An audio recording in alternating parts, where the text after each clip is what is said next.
My family looked down on me for marrying just an ordinary office worker. They mocked our simple life until my husband appeared on the cover of Forbes. Within minutes, their confidence shattered, their secrets were exposed, and the entire family descended into panic. My name is Nia. I am 32 years old and somehow still healing from wounds my family inflicted. As a successful software developer, I escaped their toxicity but maintained occasional contact. Last Sunday, they invited me to an upscale brunch to catch up. Between mimosas and avocado toast, my mother leaned forward, smirking. "You know, Nia, you are lucky we even include you. Pity goes a long way." I simply sipped my coffee and smiled. That night, I logged in, disabled every family credit account, and emailed my lawyer about selling the cabin. Before I continue this story, let me know where you are watching from in the comments below. Hit like and subscribe if you have ever had to stand up to family who underestimated your worth. Growing up in Fairfield, Connecticut, meant privilege to outsiders. But inside our sprawling colonial home, emotional coldness permeated every corner. Our four-bedroom house with its manicured lawn and heated swimming pool was a fortress of expectations I could never quite meet. My childhood bedroom painted pale blue, at my mother Elaine's insistence, despite my preference for green, became my sanctuary and prison. From elementary school through high school, I maintained straight A's, joined honor societies, and did everything humanly possible to earn a fraction of the praise my parents showered on my older sister Chloe. Chloe was the golden child. She married Desmond, a flashy investment banker, and lived a life of loud luxury. Meanwhile, I married Isaiah. To my family, Isaiah was just a quiet man who wore plain t-shirts and worked in a seemingly boring IT office. They had no idea that his small office was the headquarters of Nexus AI, a company we co-founded, which was now valued at over $12 billion. We kept our wealth hidden because I knew exactly how my family operated. They measured love in dollar signs and weaponized money to control everyone around them. That Sunday brunch was supposed to be a simple family gathering at the Fairfield Country Club to celebrate my parents' 35th wedding anniversary. The club was an exclusive playground for the local elite, a place where judgments were passed, based on the designer label on your handbag. My mother had booked the grand conservatory room, inviting over 50 extended family members and close socialite friends. Isaiah and I were seated at the very back of the room, right next to the swinging kitchen doors. Every time a waiter rushed out with a tray of expensive seafood, the heavy door would bump against Isaiah's chair. My parents, Elaine and Jeremiah, sat at the main table draped in fine silk, flanked by Chloe and Desmond. Desmond wore a custom-tailored suit that probably cost more than my first car, while Chloe dripped in diamonds my father had recently bought her. The clinking of silverware against crystal glasses echoed through the conservatory. My mother stood up, smoothing down her designer dress, and tapped her glass to get everyone's attention. The room went silent. She smiled, her practiced artificial smile soaking in the admiration of her wealthy peers. "Thank you all for coming to celebrate 35 years of marriage."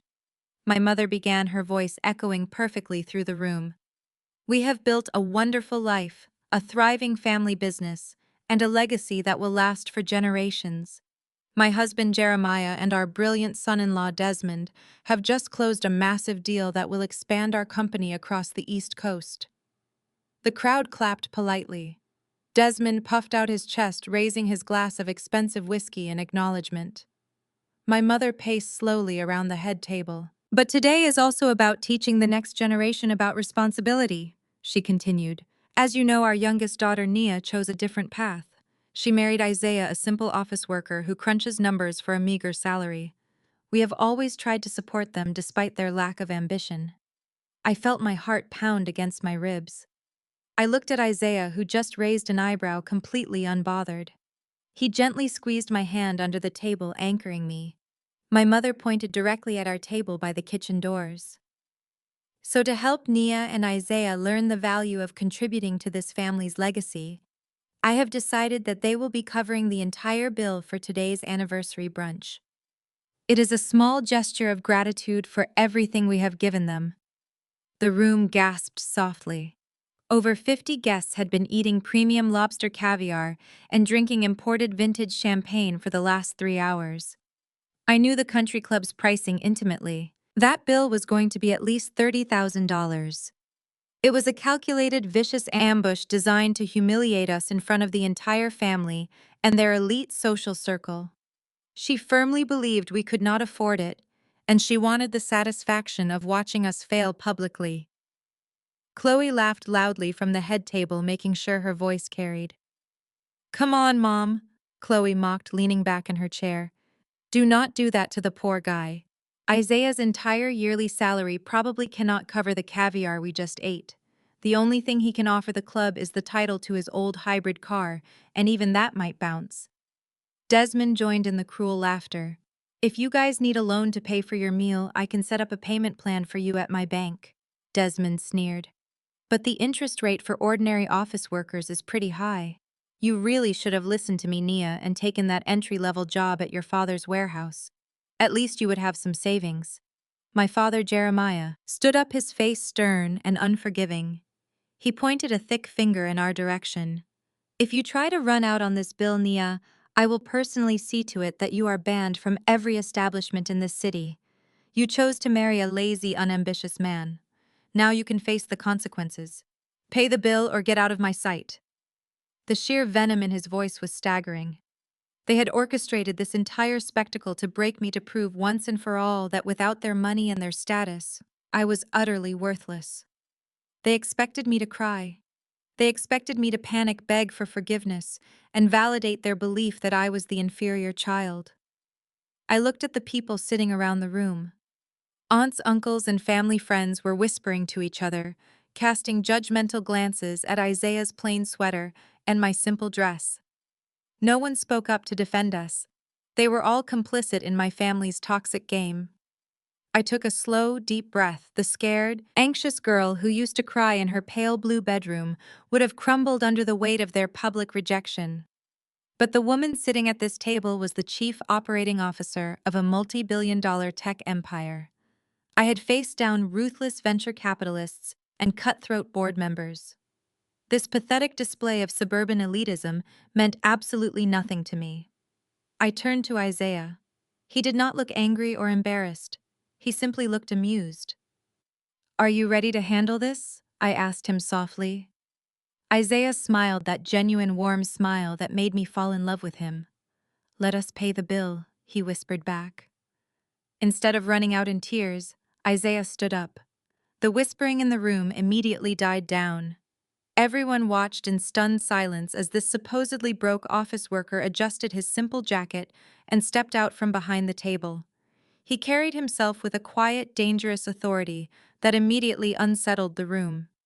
The country club's general manager, a man who prided himself on catering only to the wealthiest patrons, rushed over to our table accompanied by a waiter holding a silver payment tray. The manager looked at us with absolute disdain, clearly annoyed that he had to deal with the family outcasts. "Will you be providing a payment method, or do I need to call security to escort you off the premises?" the manager asked, his tone dripping with condescension. "The total for the event is $34,500. Isaiah did not say a word. He reached into his pocket. The room held its collective breath. My mother smirked from the head table, waiting for the inevitable humiliation of a declined debit card. Chloe leaned forward, eager to witness our complete financial destruction. Isaiah pulled out a sleek, heavy piece of metal and dropped it onto the silver tray. The card hit the metal surface with a distinct, heavy clink that echoed in the silent room.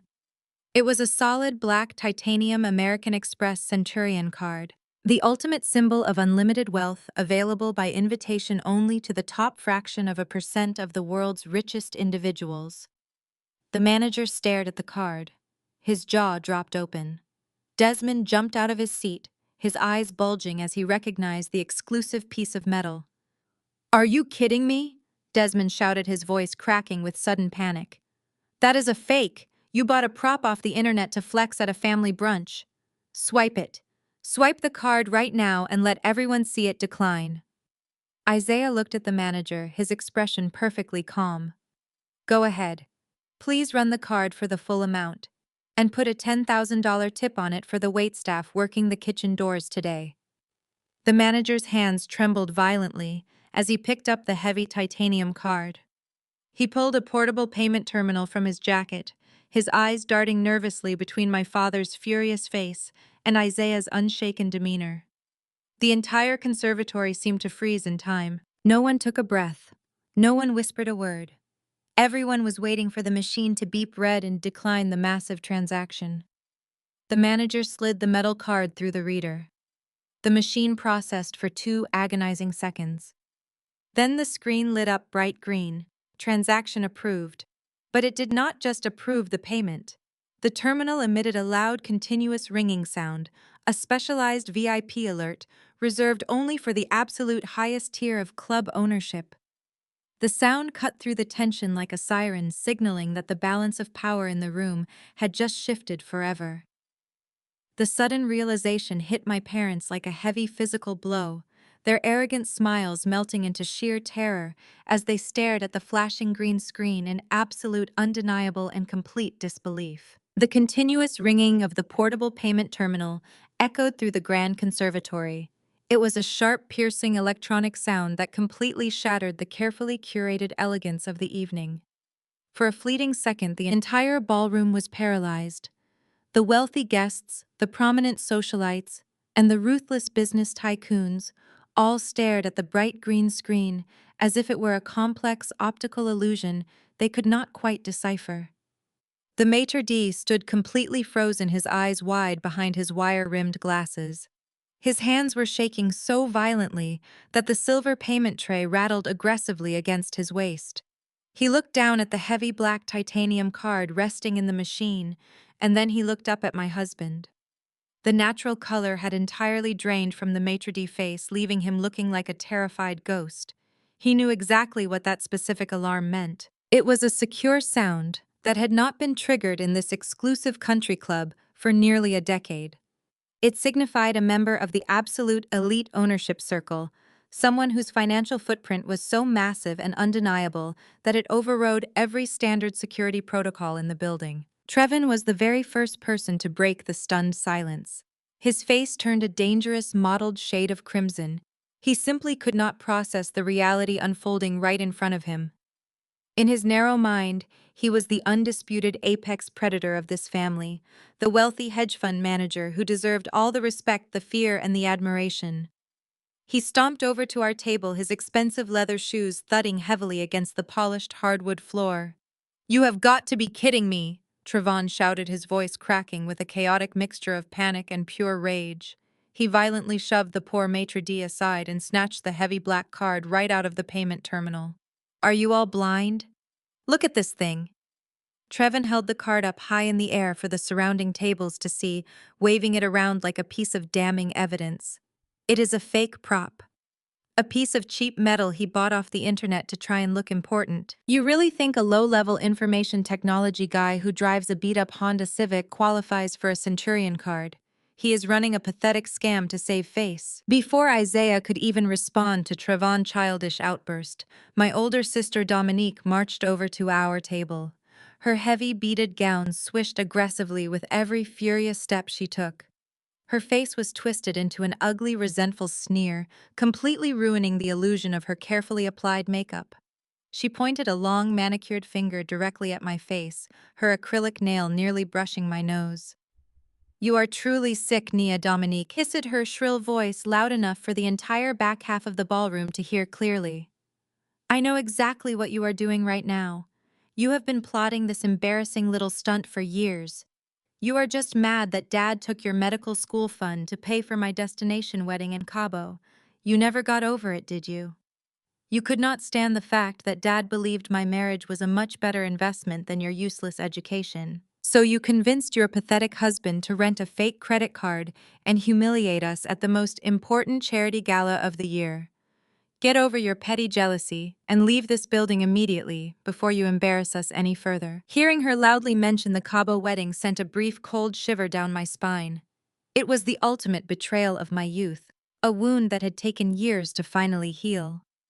I had studied day and night throughout high school, sacrificing my entire social life to earn my acceptance into a top-tier medical program. I had trusted my father completely when he promised to hold my college savings securely in a family trust. But the very moment Dominique demanded a lavish $500,000 wedding on a private beach in Mexico, my father handed my entire future over to her without a single second thought. He told me that a woman's true value was solely in the powerful alliance she brought to the family, and that my academic dreams were a selfish waste of his resources. That fundamental betrayal had broken my heart, but it had also forged my unbreakable resolve. It was the exact reason I walked away from their toxic control. It was the reason I taught myself complex software development late at night. And it was the reason I helped Isaiah build a $12 billion financial technology empire from a tiny, drafty studio apartment. I looked at Dominique now, seeing only a desperate, hollow woman clinging desperately to her fragile social status. I did not feel any anger anymore. I only felt an overwhelming, profound sense of pity for her blinding ignorance. I smiled calmly, picking up my crystal water glass and taking a slow, deliberate sip. "I am not trying to ruin your night, Dominique," I said, keeping my voice perfectly level and completely devoid of any emotion. "I am simply paying the massive charity pledge that our mother so graciously demanded we cover in front of all these lovely people.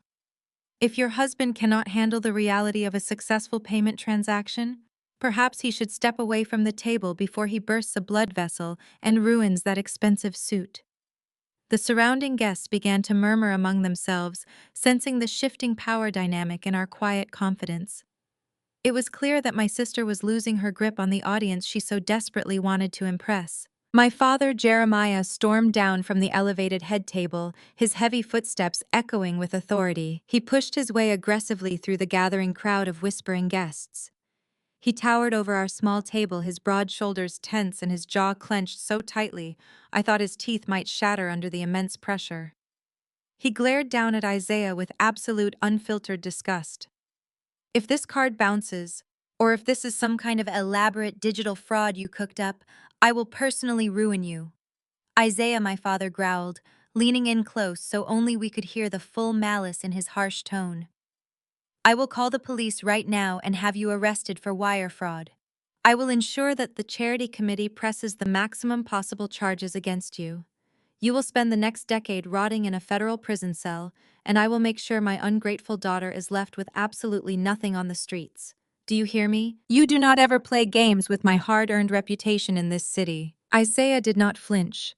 He did not raise his voice, nor did he break eye contact with my furious, towering father. He simply reached out his open hand toward Trevon, who was still clutching the black card tightly in his sweaty fist. "Hand the card back to the staff."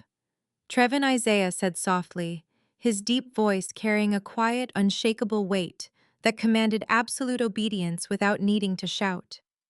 "You are smudging the clean metal with your sweaty fingerprints. Real wealth does not need to shout empty threats, Jeremiah. Real wealth simply exists in the background, shaping the entire world, while the loud people argue over the meaningless scraps. If you genuinely believe the card is fraudulent, you are more than welcome to call the authorities right this second. But I strongly suggest you wait exactly 2 minutes before you make an absolute fool of yourself in front of your most important business partners." Trevon scoffed loudly, attempting to maintain his facade of superiority, but his hands were trembling slightly as he shoved the card back onto the silver tray. Trevon opened his mouth to shout another loud insult across the table, but the heavy mahogany doors at the back of the ballroom burst open with a loud bang. The general manager of the exclusive country club came running out into the main dining area.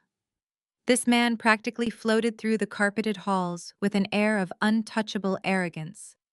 He only ever spoke directly to powerful politicians, wealthy celebrities, and elite real estate moguls.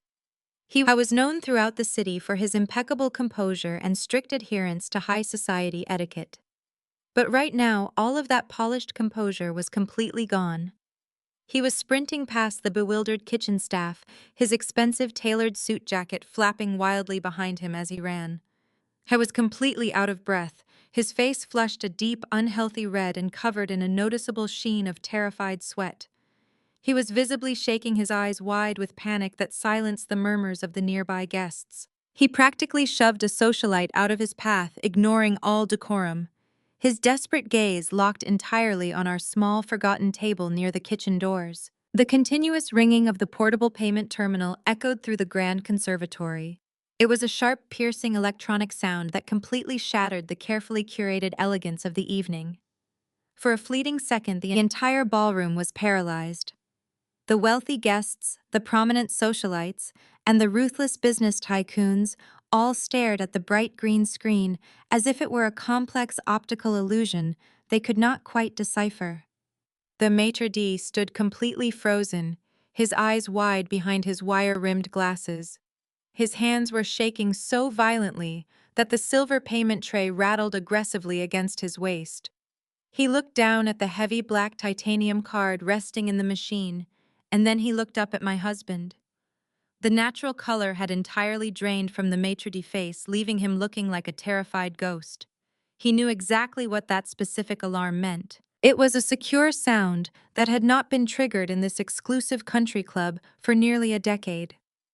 It signified a member of the absolute elite ownership circle, someone whose financial footprint was so massive and undeniable that it overrode every standard security protocol in the building. Trevin was the very first person to break the stunned silence.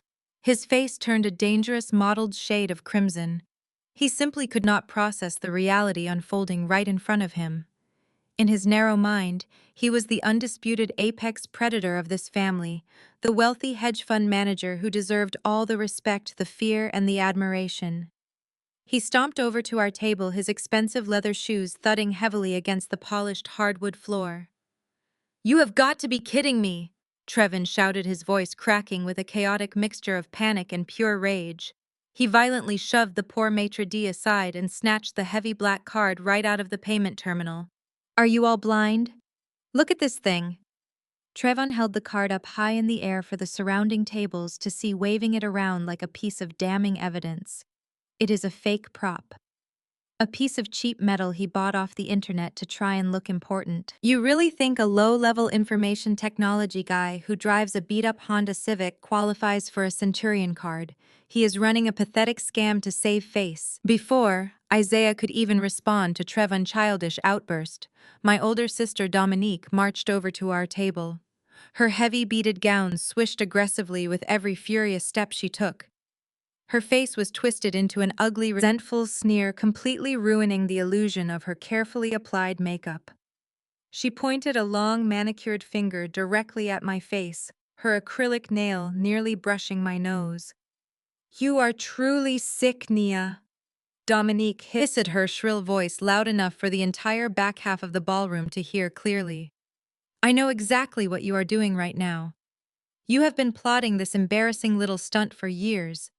You are just mad that Dad took your medical school fund to pay for my destination wedding in Cabo.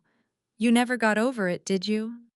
You could not stand the fact that Dad believed my marriage was a much better investment than your useless education. So you convinced your pathetic husband to rent a fake credit card and humiliate us at the most important charity gala of the year. Get over your petty jealousy and leave this building immediately before you embarrass us any further." Hearing her loudly mention the Cabo wedding sent a brief cold shiver down my spine. It was the ultimate betrayal of my youth, a wound that had taken years to finally heal. I had studied day and night throughout high school, sacrificing my entire social life to earn my acceptance into a top-tier medical program. I had trusted my father completely when he promised to hold my college savings securely in a family trust. But the very moment Dominique demanded a lavish $500,000 wedding on a private beach in Mexico, my father handed my entire future over to her without a single second thought. He told me that a woman's true value was solely in the powerful alliance she brought to the family, and that my academic dreams were a selfish waste of his resources. That fundamental betrayal had broken my heart, but it had also forged my unbreakable resolve. It was the exact reason I walked away from their toxic control. It was the reason I taught myself complex software development late at night. And it was the reason I helped Isaiah build a $12 billion financial technology empire from a tiny, drafty studio apartment. I looked at Dominique now, seeing only a desperate, hollow woman clinging desperately to her fragile social status. I did not feel any anger anymore. I only felt an overwhelming, profound sense of pity for her blinding ignorance. I smiled calmly, picking up my crystal water glass and taking a slow, deliberate sip. "I am not trying to ruin your night, Dominique," I said, keeping my voice perfectly level and completely devoid of any emotion. "I am simply paying the massive charity pledge that our mother so graciously demanded we cover in front of all these lovely people. If your husband cannot handle the reality of a successful payment transaction, perhaps he should step away from the table before he bursts a blood vessel and ruins that expensive suit." The surrounding guests began to murmur among themselves, sensing the shifting power dynamic in our quiet confidence.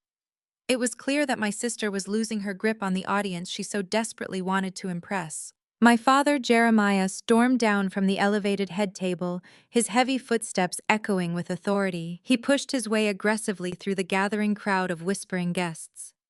He towered over our small table, his broad shoulders tense and his jaw clenched so tightly I thought his teeth might shatter under the immense pressure. He glared down at Isaiah with absolute unfiltered disgust.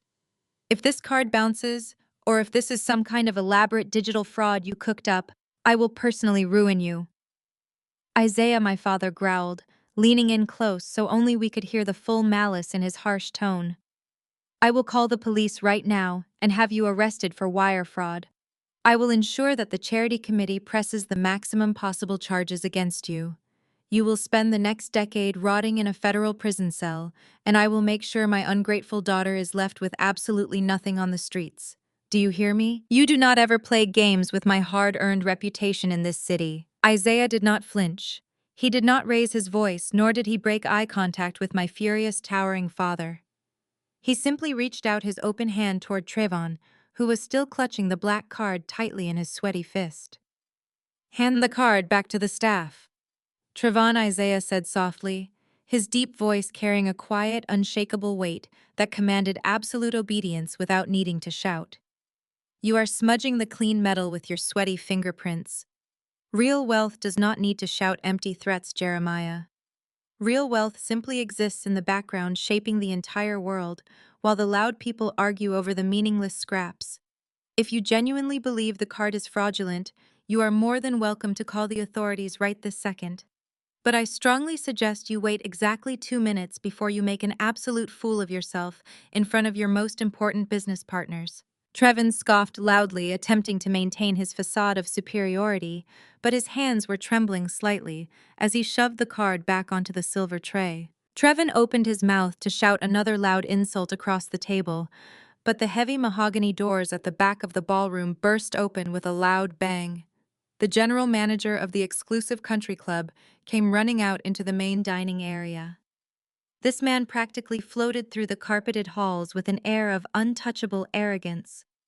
He only ever spoke directly to powerful politicians, wealthy celebrities, and elite real estate moguls.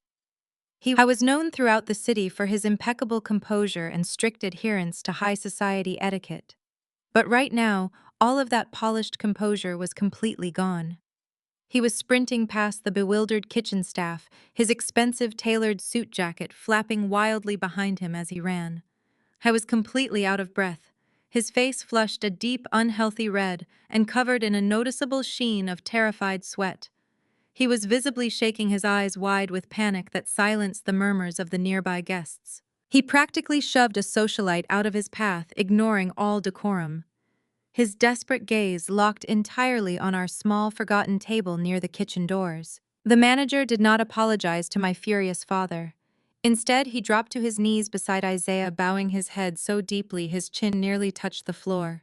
He stammered a desperate plea for forgiveness, confirming loudly enough for the entire room to hear that Isaiah Family Office had purchased the holding company that owned the country club yesterday. He told my husband his money was no good here because he owned the building, the golf course, and the very ground we were sitting on. The collective gasp from the elite crowd sucked all the air out of the grand conservatory. Wealthy socialites and politicians stared at us in absolute shock. My mother, Valerie, dropped her champagne glass, watching it shatter against the floor like her carefully constructed social reality. She shrieked that it was impossible because Isaiah was just a junior accountant. I finally spoke up, my voice cutting through the chaos, cold and calm. I told my mother that Isaiah was an accountant, the exact same way Bruce Wayne was a philanthropist. I watched her face drain of color as the truth began to settle over the room. Trevin, however, absolutely refused to accept this monumental shift in power. His entire identity was wrapped up in being the wealthiest, most successful man in our family circle. He physically recoiled from the kneeling manager, his face twisting into an ugly mask of pure panic and bruised ego. He looked around the ballroom, desperately seeking validation from the elite crowd that was now whispering excitedly about my husband. Trevin could not handle the idea that the quiet man he had relentlessly bullied for years was infinitely more powerful than him. He needed to reclaim the spotlight immediately before his fragile sense of superiority completely evaporated. He slammed his heavy hands down on the table, rattling the fine china. "High as a front," Trevon shouted, his voice echoing frantically across the stunned crowd. "A criminal front. Do not listen to this ridiculous nonsense. Real wealth is transparent. Real wealth is loud and undeniable, just like my firm." He pointed a trembling finger at Isaiah. "I am a licensed hedge fund manager. I manage portfolios for the elite. I bought Jeremiah his brand new 60-foot yacht for his birthday last month because I actually have legitimate capital. You do not just secretly buy a country club overnight without a public press release. This is a shell company scam. He is laundering money for somebody else and trying to pass it off as his own." Trevin's chest heaved as he spun around to face the wealthy audience, trying to rally them to his side. He painted himself as the perfect son-in-law, the shining beacon of success in our family. He desperately needed them to remember his status. "Look at me," Trevon demanded, his voice growing increasingly shrill. "I am the definition of real black excellence. Next week, my hedge fund is being officially acquired for $300 million by Apex Financial Tech. That is verifiable. That is corporate power. You do not get acquired by the biggest financial technology unicorn in the country unless your books are spotless and your value is absolute." Dominique immediately seized upon her husband's loud declaration. She stepped away from my mother's side and marched closer to our table, preening like a proud peacock. She smoothed down the front of her heavy beaded gown, acting as though the sudden mention of this massive corporate acquisition had magically restored her tarnished crown. She looked down at me with absolute disgust, her eyes narrowing into slits. She had always viewed my life as a pathetic tragedy compared to her glamorous existence, and she was not about to let my husband's unexpected display of wealth ruin her moment of glory. "Hear that, Nia?" Dominique sneered, her voice dripping with pride and blinding arrogance. $300 million. Your husband's little real estate scam means absolutely nothing compared to our success today. You can buy a country club with dirty money, but you cannot buy corporate prestige. Trevon is about to be a senior executive at Apex Financial Tech. He is going to be sitting on the board of a multi-billion-dollar empire. You and your criminal husband are going to end up in federal prison while we are flying private to the Hamptons. You always ruin everything, Nia, but you will never ever be better than me." I looked up at my older sister, feeling a strange wave of profound serenity wash over my entire body. I did not feel the usual sting of her harsh insults. The toxic sibling rivalry she had fueled since our childhood simply dissolved into thin air.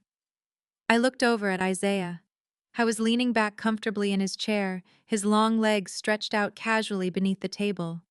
He did not look like a man who had just been accused of major federal crimes. He looked like a grandmaster sitting at a chessboard watching his opponent willingly walk directly into a devastating checkmate. Isaiah and I slowly turned our heads to look at each other. A silent conversation passed between us, communicating everything we needed to know without speaking a single word. We had spent years quietly building our company from the ground up, enduring countless sleepless nights and ruthless industry challenges.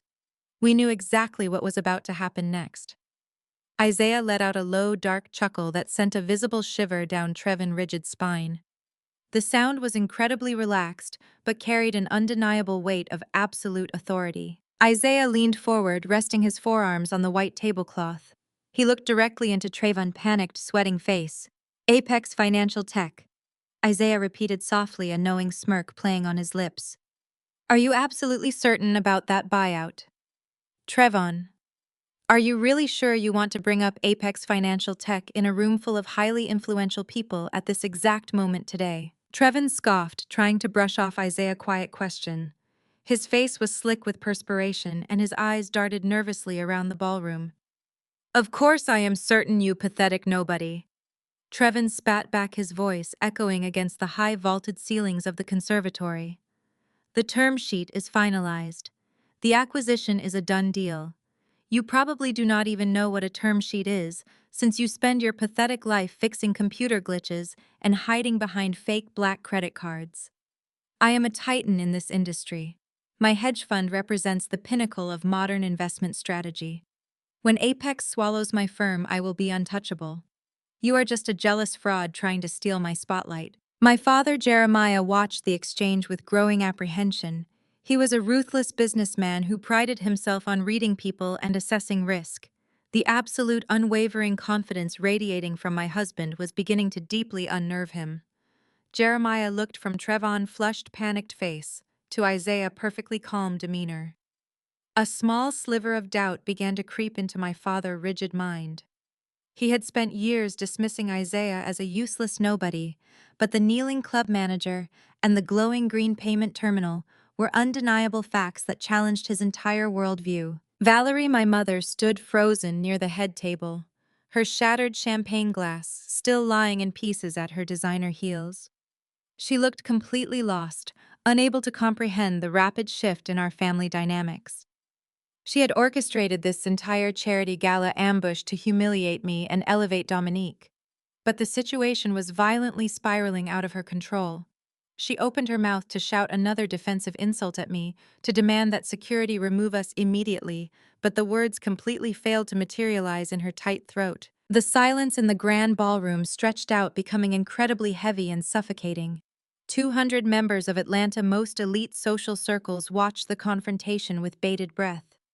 They were witnessing the spectacular implosion of one of the city's most prominent and arrogant families. The wealthy guests leaned forward in their chairs, completely captivated by the intense drama unfolding by the swinging kitchen doors. They sensed that a massive revelation was coming, and nobody dared to look away. Isaiah maintained his intense, piercing gaze on Trayvon. The silence stretched for another agonizing moment, allowing the crushing weight of my husband's unspoken power to fully settle over the terrified hedge fund manager. Trayvon puffed out his chest, attempting to project strength, but his knees were visibly shaking beneath his expensive, tailored trousers. He opened his mouth to hurl one final desperate insult across the table to reassert his imaginary dominance over the man he believed was infinitely beneath him. He desperately wanted to prove to everyone in the ballroom that he was still the most important and successful, powerful man in our entire family. But before Trayvon could utter a single syllable, every single smartphone in the entire ballroom simultaneously chimed with a breaking news alert from Forbes. The perfectly synchronized sound of 200 smartphones chiming at the exact same moment was deafening. It cut through the thick tension of the grand ballroom like a sharp knife. Everyone froze. Politicians, wealthy socialites, and ruthless business tycoons all looked down at their glowing screens. The notification was a breaking news alert from Forbes magazine. The sudden technological interruption completely derailed Trayvon and his desperate attempt to regain control of the room. He stood frozen with a smug, arrogant smile still plastered across his sweating face. He fully believed the universe was finally stepping in to validate his massive ego. My mother Valerie immediately clapped her hands together in sheer delight. Her earlier panic over the black credit card vanished completely. She was absolutely certain this breaking news alert was the official public announcement of Trayvon selling his hedge fund for $300 million. In her status-obsessed mind, this was the ultimate proof that she had chosen the right son-in-law and the right daughter to shower with her conditional love. She completely ignored the terrified general manager who was still kneeling beside my husband. She wanted her moment of absolute triumph, and she wanted it right now. Read it, My mother demanded, her voice shrill and commanding as she pointed at a prominent federal judge sitting at the front table. Judge Harrison, please read the alert out loud for everyone to hear. Let this entire room know what real success looks like. Let them hear about the incredible business acquisition my brilliant son-in-law, Trevin, just completed. This is what true family legacy is all about. Judge Harrison picked up his phone. He adjusted his reading glasses and stared at the bright screen. The color rapidly drained from his weathered face. He looked up from his phone and stared directly at my husband Isaiah with a mixture of profound shock and deep reverence. The judge slowly reached for the microphone resting on the center of his dining table. He brought the microphone to his lips, and his deep, booming voice echoed through the massive conservatory. The headline reads, the judge began, his voice trembling slightly. The Silent Titan, How Isaiah Sterling Built Apex Financial Tech into a $15 billion unicorn. The entire ballroom stopped breathing. The words hung in the air, heavy and undeniable. Trevon's arrogant smile instantly melted off his face, leaving behind a mask of pure, unadulterated terror. My mother, Valerie, physically stumbled backward, her high heels catching on the hem of her ruined silk dress. She grabbed the edge of the head table, gasping for air as if someone had just punched her directly in the stomach. At the back of the room, a younger tech investor immediately connected his smartphone to the gala main audiovisual system. He cast his screen directly onto the massive digital projectors flanking the main stage. The gigantic high-resolution cover of Forbes magazine materialized on the 20-foot screens for every single person to see clearly. There was no mistaking the man on the cover. It was a brilliant, crisp photograph of Isaiah. He was looking directly into the camera with that same quiet, confident authority he carried every single day, and he was wearing the exact same off-the-rack charcoal suit he was wearing tonight. The headline blazed across the bottom of the screens in bold letters, confirming his identity, his company, and his incomprehensible $15 billion net worth. The article detailed how he had quietly revolutionized the financial technology sector from the ground up while intentionally avoiding the flashy public spotlight. The room was completely paralyzed. The wealthy guests who had spent the entire evening looking down their noses at us were now staring at the massive screens in absolute awe. The invisible social hierarchy of Atlanta elite had just been violently overturned by the quiet man sitting in the worst seat in the house. My father. Jeremiah stared up at the giant projected image of my husband. This was a ruthless man who had spent his entire life measuring human worth purely by financial dominance. He had just threatened to ruin Isaiah and banish us to the streets. Now he was looking at undeniable proof that his quiet son-in-law could buy his entire commercial real estate portfolio with pocket change and still have billions left over. Jeremiah stood frozen, his mouth opening and closing silently, like a suffocating fish pulled out of the water. He could not form a single coherent word. His brain simply could not process the massive, humiliating error he had just made. The silence was suddenly shattered by a loud, piercing shriek. My older sister Dominique completely lost her mind. The illusion of her perfect, wealthy life was disintegrating right in front of her eyes, and her fragile ego could not handle the devastating reality. She pointed frantically at the giant screens, her hands shaking violently. "It is fake!" Dominique screamed, her voice cracking with desperate hysteria. "It is a fake article. It is an artificial intelligence deepfake. Nia paid someone to make this. She probably hired some cheap graphic designer to hack into the club network and project this garbage on the screens. Do not believe it. Look at him. He is wearing a cheap suit. He does not even own a luxury watch. You cannot be a billionaire and dress like a commoner. He is lying to all of you just to ruin my night." Dominique's desperate denial echoed pathetically across the room. She was clinging to her golden child status, with everything she had left.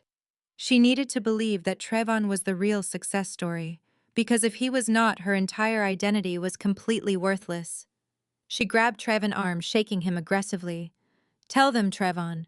Tell them your company is the one being acquired. Tell them you are the real executive. Tell them Isaiah is just a pathetic liar who works in a cubicle." But Trevon could not speak.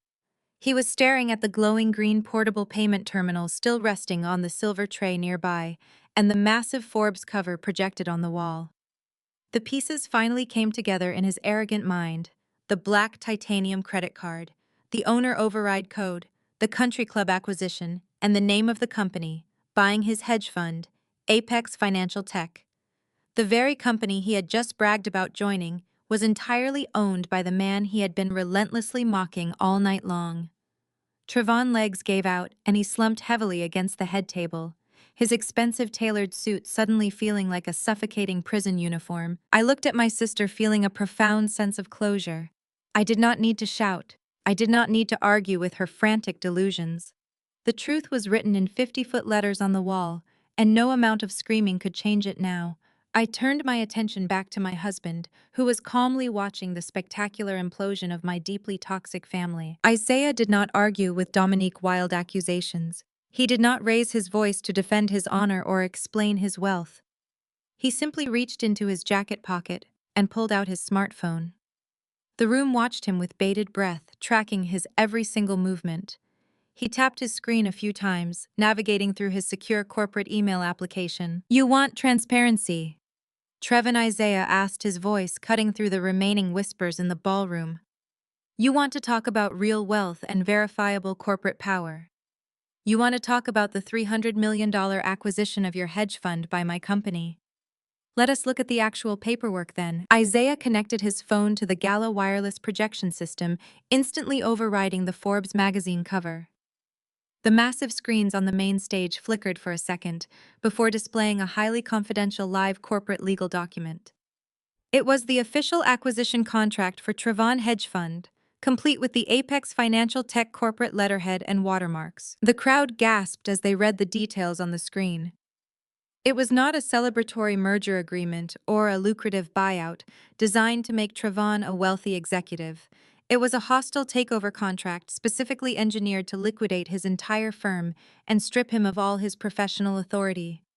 The document outlined a severe financial restructuring plan and a mandatory audit of every single account Trevon managed. Trevor's face turned the color of wet ash. He let out a strangled gasp, recognizing the highly classified document displayed for all of Atlanta elite society to see. The very contract he had been using to boost his ego was actually the exact instrument of his ultimate professional destruction.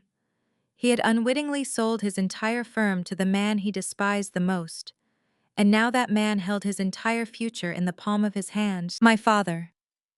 Jeremiah stared at the acquisition contract on the screen, then slowly turned his horrified gaze toward me. The undeniable realization was finally fully sinking in. The daughter he had cast aside and labeled a failure was married to the most powerful man in the room, and the beloved golden son-in-law he had elevated and praised was about to be completely destroyed forever. The trap was fully set, and there was absolutely no escape for any of them now. They were trapped in a nightmare they created, and I was ready to watch them face every consequence of their boundless arrogance today, without mercy. The heavy silence broke as guests whispered frantically, pointing at the massive projection screens illuminating the room. Trevon stood frozen. His expensive tailored suit suddenly looked like a cheap costume as the crushing reality of the corporate acquisition contract sank deep into his mind. He had spent the evening loudly parading his status and kicking Isaiah down. Now the foundation of his arrogant identity was violently dismantled. Trevon swallowed hard. He forced a pathetic, trembling smile onto his face, attempting a desperate pivot to save his crumbling reputation. He took a hesitant step away from the head table, slowly approaching our section by the kitchen doors. "Isaiah, my brother," Trevin stammered, his voice devoid of its former booming confidence. "Listen, man, let us not do this in front of everybody here. We are family, right? Black men have to stick together in this industry. Family takes care of family. You know, I was just messing around earlier. It was all a joke. Just friendly banter between brothers. Let us go to the back office right now. We can grab a drink and discuss this merger privately like true executives." The sheer hypocrisy of his desperate words was physically nauseating. Less than 10 minutes ago, Trevin had publicly humiliated my husband. He had laughed at his car, insulted his career, and demanded we pay a massive charity pledge. He had eagerly participated in my mother's vicious ambush, entirely willing to watch us be thrown out onto the street in shame. Now that he realized Isaiah held the keys to his entire financial future, he was desperately clinging to the very concept of family unity he had just gleefully destroyed. Isaiah did not smile. He simply looked at Trayvon with a gaze so cold and piercing it could have frozen water instantly. "You did not seem to value brotherhood when you were mocking my wife," Trevon Isaiah said. His deep voice carried effortlessly across the silent room. "You did not seem to value family when you and Jeremiah threatened to ruin my career and banish me from this city. I do not do business in dark backrooms with men who lack basic integrity. If we are going to discuss the acquisition of your hedge fund, we will discuss it right here in the light." Isaiah calmly stood up from his chair. He slowly buttoned his simple charcoal suit jacket, projecting absolute dominance. He bypassed Trayvon, completely walking with measured, confident strides toward the main stage. The sea of elite guests automatically parted for him, a silent acknowledgement of the immense power he now yielded over their entire social hierarchy. My father Jeremiah shrank back into his seat as Isaiah approached the wooden podium. The great real estate tycoon looked utterly defeated. His ruddy face drained of all its usual aggressive color as the new king of the room took his rightful place. Isaiah stepped up to the microphone. He tapped the metal grate once. The sharp sound echoed through the high vaulted ceilings of the elegant conservatory, demanding complete attention. "Trayvon, you are right about one thing," Isaiah announced. His voice boomed through the high-end speakers. "Apex Financial Tech was indeed looking to acquire your fund. We have been actively expanding our asset management portfolio globally. Your firm appeared to be a prime target for a highly lucrative buyout. However, any standard corporate acquisition of that massive scale requires an extensive mandatory period of rigorous financial due diligence, which meant my corporate auditors had to take a very close look at your books." Trayvon went visibly pale. His skin turned a sickly grayish hue and his knees buckled slightly under his own weight. He recognized the undeniable finality in my husband's voice. He knew exactly what was hiding deep inside those confidential financial records. He knew that an artificial intelligence firm worth $15 billion possessed the advanced technological capability to uncover every single buried secret he tried to hide. Trayvon panicked. Total, absolute, blinding panic completely consumed his rational thought process. He lunged forward, abandoning all social grace, and sprinted desperately toward the main stage. He leaped up the short stairs, tripping over the hem of his custom trousers. He frantically reached for the complex audiovisual equipment resting on the side table, desperately trying to yank the thick black cables out of the wall sockets. But Trayvon never even touched the cables. Two massive security guards wearing crisp black suits seamlessly intercepted him. They stepped in front of the expensive equipment, crossing their thick, muscular arms. Trayvon slammed into them, bouncing off their solid frames like a fragile child hitting a brick wall. He stumbled backward, gasping heavily for air. "Get out of my way!" Trevin screamed. His voice sounded shrill and completely hysterical. "I am a platinum member here. I pay your salaries. Unplug that machine right now." The head of security was a tall, broad-shouldered man who did not even flinch at the threat. He looked down at the frantic hedge fund manager with a completely blank expression. "We do not answer to you, sir," the guard stated in a flat, uncompromising tone. "This country club and everything inside it is the sole private property of Mr. Sterling. We take our direct orders from him and him alone. Now please step back from the equipment before we are forced to physically restrain you in front of your peers." Trayvon froze in place. The harsh reality of his total powerlessness crashed down upon him. He was trapped on a brightly lit stage, completely surrounded by the elite community he had spent his entire life trying to impress. The very men he thought he could order around treated him like a hostile trespasser. I walked slowly from the back of the ballroom. My heels clicked rhythmically against the hardwood floor. I took my time, letting the heavy anticipation build within the silent, attentive crowd. I climbed the short stairs to the stage, standing right beside my husband. The bright stage lights illuminated my simple black dress, but I felt more radiant and powerful than my sister Dominique had ever looked. I reached out and took the microphone directly from Isaiah's hand. I looked down at Trayvon, who was trembling violently, taking shallow, rapid breaths. I then looked over at my mother Valerie, who was gripping the edge of her table so hard her knuckles were completely white. I looked at my father Jeremiah, who was staring at the floor, unable to meet my confident gaze. My husband handles the visionary technology, I said into the microphone. My voice rang clear and strong across the packed conservatory. He builds the artificial intelligence systems that are quietly revolutionizing the global economy.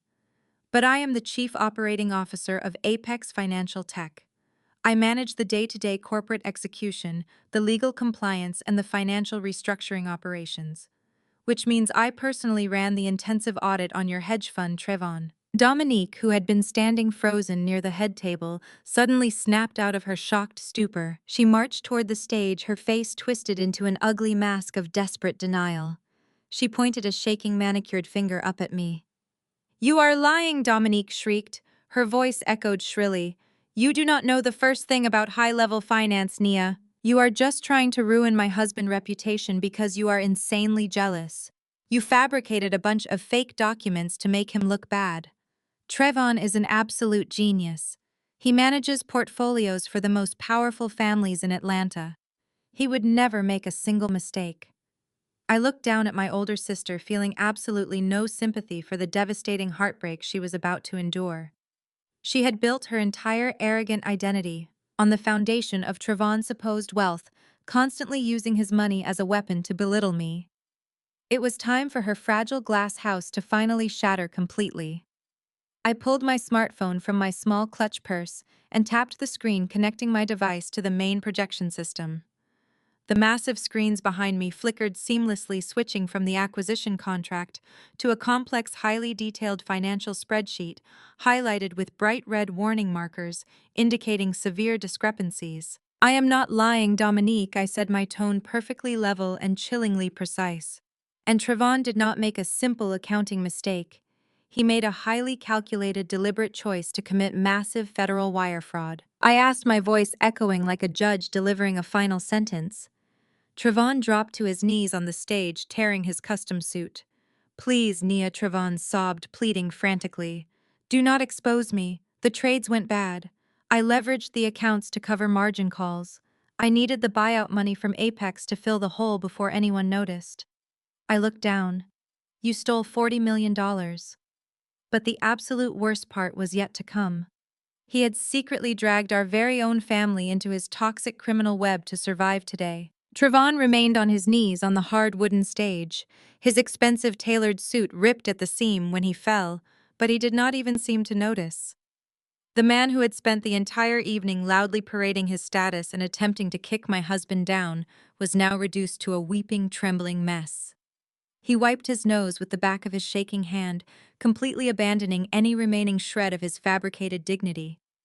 His chest heaved erratically as he gasped for air in front of the 200 elite guests who were now staring at him with absolute disgust. "I can fix it," Trevin pleaded, his voice cracking into a high-pitched, desperate wail. "I just needed the Apex buyout to clear the books. I was going to replace every single dollar before the federal regulators noticed the missing funds. Isaiah, please, you have to understand. Man to man, we can work this out quietly. You have billions of dollars. 40 million is nothing to you. You could cover the shortfall and no one would ever have to know. Please do not send me to prison. I have a family. I have a reputation to uphold in this city." The sheer audacity of his request made my stomach turn. He was begging the very man he had just publicly humiliated to bail him out of a massive federal crime. He actually believed that his social status and his fragile brotherhood angle would magically save him from the devastating consequences of his own boundless greed. Isaiah looked down at the sobbing hedge fund manager with a completely unreadable expression. He did not offer a hand to help Trevin up. He did not offer a single word of comfort. My husband simply stood there, a silent, towering monument of true power, watching the pathetic criminal beg for a mercy he absolutely did not deserve. Before Isaiah could even respond to the desperate plea, a sudden violent movement caught my eye. My older sister Dominique stormed across the stage. She did not rush over to comfort her weeping husband. She did not drop to her knees to hold him or offer her support in his darkest moment. Instead, her face was contorted into a mask of pure, unadulterated fury. The veins in her neck bulged against her diamond necklace. Dominique raised her heavy custom designer purse high above her head and swung it down with brutal force. The solid metal clasp of the expensive handbag cracked sharply against Trevon's shoulder. He cried out in pain, scrambling backward on his hands and knees to get away from his enraged wife. "You lost our money!" Dominique screamed at the top of her lungs, her voice echoing violently across the grand conservatory. Her perfectly applied makeup was now completely ruined by her tears of selfish rage. "What about my new G-Wagon, Trevon? What about the Hamptons house we were supposed to close on next month? What about my seasonal wardrobe allowance? You promised me we were untouchable. You told me your fund was making record profits. You lied to me, you pathetic, useless loser." She swung the heavy purse again, striking him across the back. Trevon cowered, raising his hands to protect his face. Dominique did not care about the $40 million stolen from hardworking clients. She did not care that her husband was facing decades in a federal penitentiary for wire fraud. She only cared about the sudden catastrophic loss of her superficial lifestyle. The luxury cars, the exotic vacations, and the boundless shopping sprees were the only reasons she had married him. Without his money, he was absolutely useless to her. "You promised I would never have to worry about anything," Dominique shrieked, kicking her expensive high heel toward his leg. "I am a legacy member of this society. I am the golden child of this family. I cannot be married to a broke criminal. How am I supposed to show my face at the country club tomorrow? How am I supposed to host the charity luncheons? My entire life is ruined because you are a stupid, reckless fraud." The wealthy guests in the audience gasped in sheer horror at the grotesque display of domestic violence and unfiltered greed. They were witnessing the true toxic core of my family, laid bare under the bright stage lights. The elegant, sophisticated facade my mother Valerie had spent decades meticulously constructing was being violently torn to shreds by her own favorite daughter. Trevon sobbed loudly, covering his head. "I did it for you, Dominique," he cried out, his voice muffled by his arms. "You demanded the private jets. You demanded the $1 million jewelry. The management fees from the fund were not enough to cover your insane spending habits. I had to leverage the client accounts to keep you happy. If I stopped buying you things, you would have left me." "Shut up," Dominique yelled, preparing to strike him again. "You are disgusting. I am divorcing you the second we leave this building. I will take everything you have left." I watched the two of them tear each other apart, feeling a deep, profound sense of vindication. For my entire life, my parents had held Dominique and Trevon up as the absolute pinnacle of success. They had constantly compared my quiet, modest marriage to their loud, flashy lifestyle, making sure I always felt inferior. Now the truth was undeniable. Their perfect marriage was nothing but a fragile, transactional arrangement built entirely on stolen money and shallow vanity. I stepped forward, placing myself between my raging sister and her cowering husband. The sharp clicking of my heels on the wooden stage immediately drew their attention. I did not raise my voice, but the cold, absolute authority in my tone instantly silenced Dominique's frantic screaming. "I did not just lose your money, Dominique," I said, staring directly into her furious, tear-stained eyes. "You can forget about the G-Wagon and the Hamptons house. Those assets will be seized by the federal government to pay back the clients he defrauded. But your superficial lifestyle is the absolute least of your problems tonight." Dominique froze, her arms still raised in the air, holding the designer purse. She glared at me, her chest heaving heavily. "What are you talking about, Nia?" she spat, her voice dripping with venom. "If the feds take his assets, I will just move back into the family estate. Dad will buy me a new car. Dad will take care of me like he always does. You cannot touch my family money." I slowly turned my gaze away from my sister and looked directly at my father. Jeremiah had been standing frozen near the head table, his face a mask of horrified disbelief. He had watched his prized son-in-law confess to massive federal crimes, and he had watched his favorite daughter violently attack her husband in front of 200 elite business partners. His entire world was collapsing, but he still believed his personal real estate empire was completely safe from the fallout. "I lost Dad money. I said, my voice carrying clearly across the silent ballroom. Jeremiah physically recoiled as if I had just been slapped across the face. He stepped forward, his broad chest puffing out in an instinctive display of defensive aggression. He pointed a thick finger up at the stage, his face turning a dangerous shade of crimson. "What are you talking about, Nia?" my father demanded, his voice booming with forced authority. "Do not try to drag my company into this mess. My accounts are completely separate from his fraudulent hedge fund. I run a legitimate commercial real estate business. I have never given Trevon a single dime of my corporate capital. If he went broke playing games with the market, that is his own fault. My wealth is securely locked away in private trusts and corporate holding companies. You cannot touch me." He sounded so incredibly confident, so absolutely certain of his untouchable status. He truly believed he could simply cut Trevon loose, wash his hands of the criminal scandal, and walk away with his multi-million-dollar fortune completely intact. He thought he could abandon the sinking ship, just like he had abandoned my medical school dreams all those years ago. I looked down at the man who had relentlessly bullied me my entire life. The man who had just threatened to ruin my husband and banish me to the streets. The man who measured human worth strictly by the balance in a bank account. I reached into my small black clutch purse and pulled out my smartphone. I tapped the screen, reopening the secure corporate file sharing application connected to the Apex Financial Tech servers. "Are you absolutely certain your accounts are separate, Dad?" I asked, my voice smooth and chillingly calm. "Because according to the intensive forensic audit I just completed, your financial footprint is deeply embedded in Trevon toxic margin loans." I swiped my finger across the glass screen, sending a new highly classified document directly to the main audiovisual system. The giant projection screens behind me flickered for a brief second, replacing the red highlighted financial spreadsheet with a massive high-resolution scan of a highly confidential banking agreement. The document was a massive corporate loan guarantee. It was the exact instrument Trevon had used to secure the desperate margin loans he needed to temporarily cover up the $40 million hole in his client accounts. But Trevon did not have enough personal collateral to secure such a massive line of credit from the institutional lenders. He needed a wealthy, powerful guarantor to co-sign the agreement. I stepped aside, allowing my father an unobstructed view of the 50-foot screens illuminating the dark ballroom.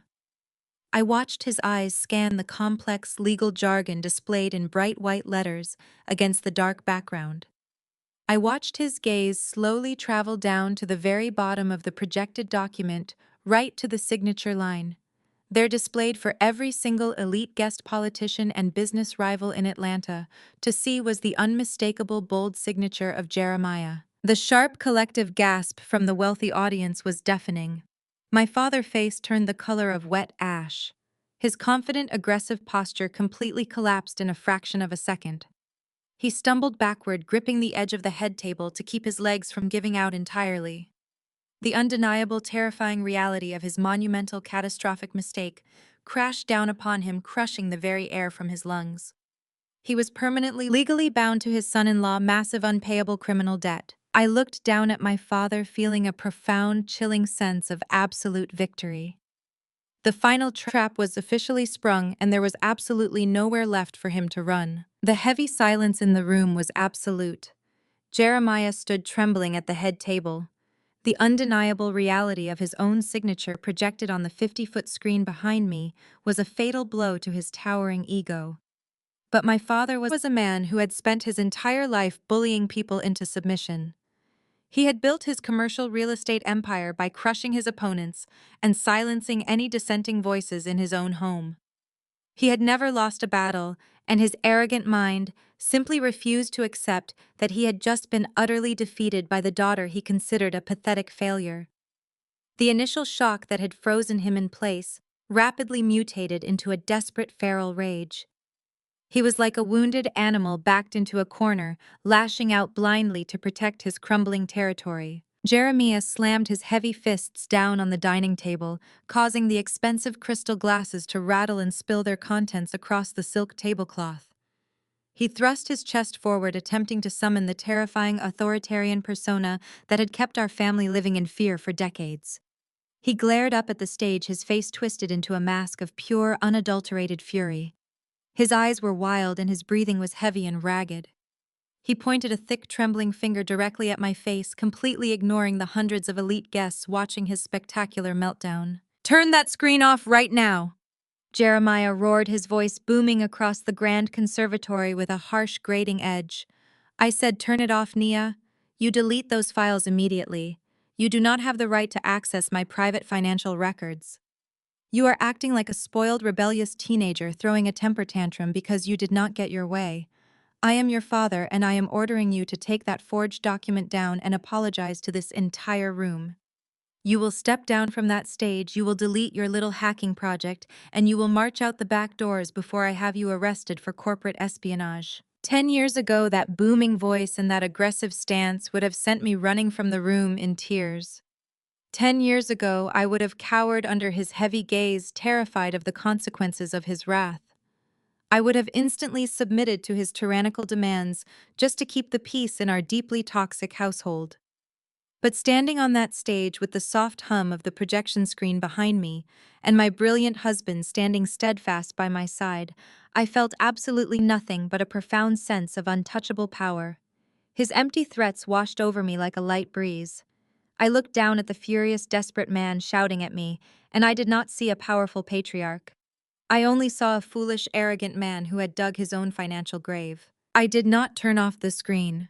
I did not step down from the stage. I simply adjusted my grip on the microphone and looked directly into his panicked, angry eyes. "You co-signed his loans." "Dad," I said, my voice echoing clearly and steadily in the silent ballroom, cutting through his frantic shouting with absolute precision. 3 months ago. You secretly mortgaged the family entire commercial real estate portfolio to bail Trevon out because you could not bear the thought of your perfect son-in-law failing. The words hung in the air, heavy and devastating.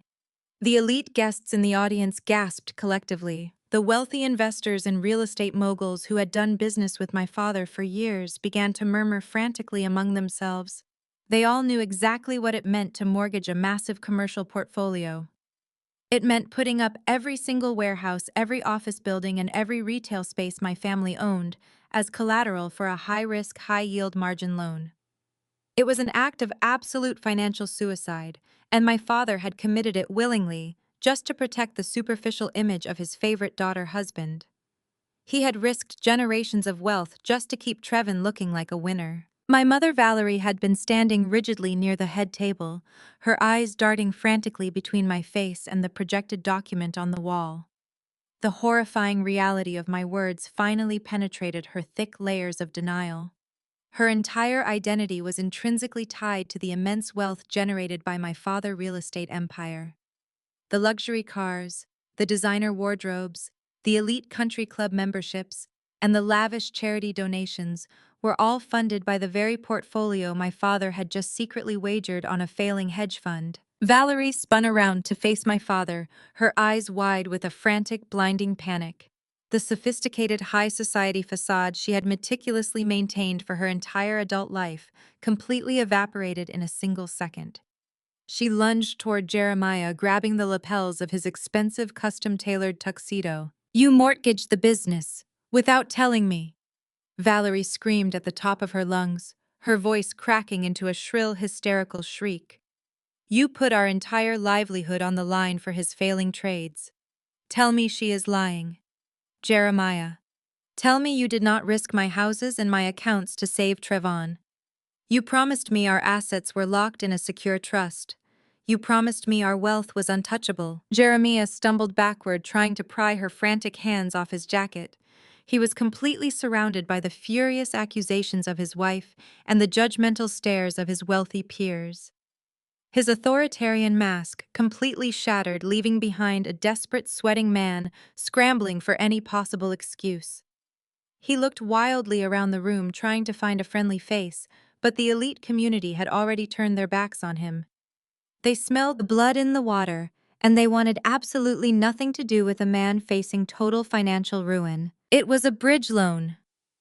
Jeremiah stammered, his voice shaking, as he desperately tried to justify his catastrophic mistake to my screaming mother.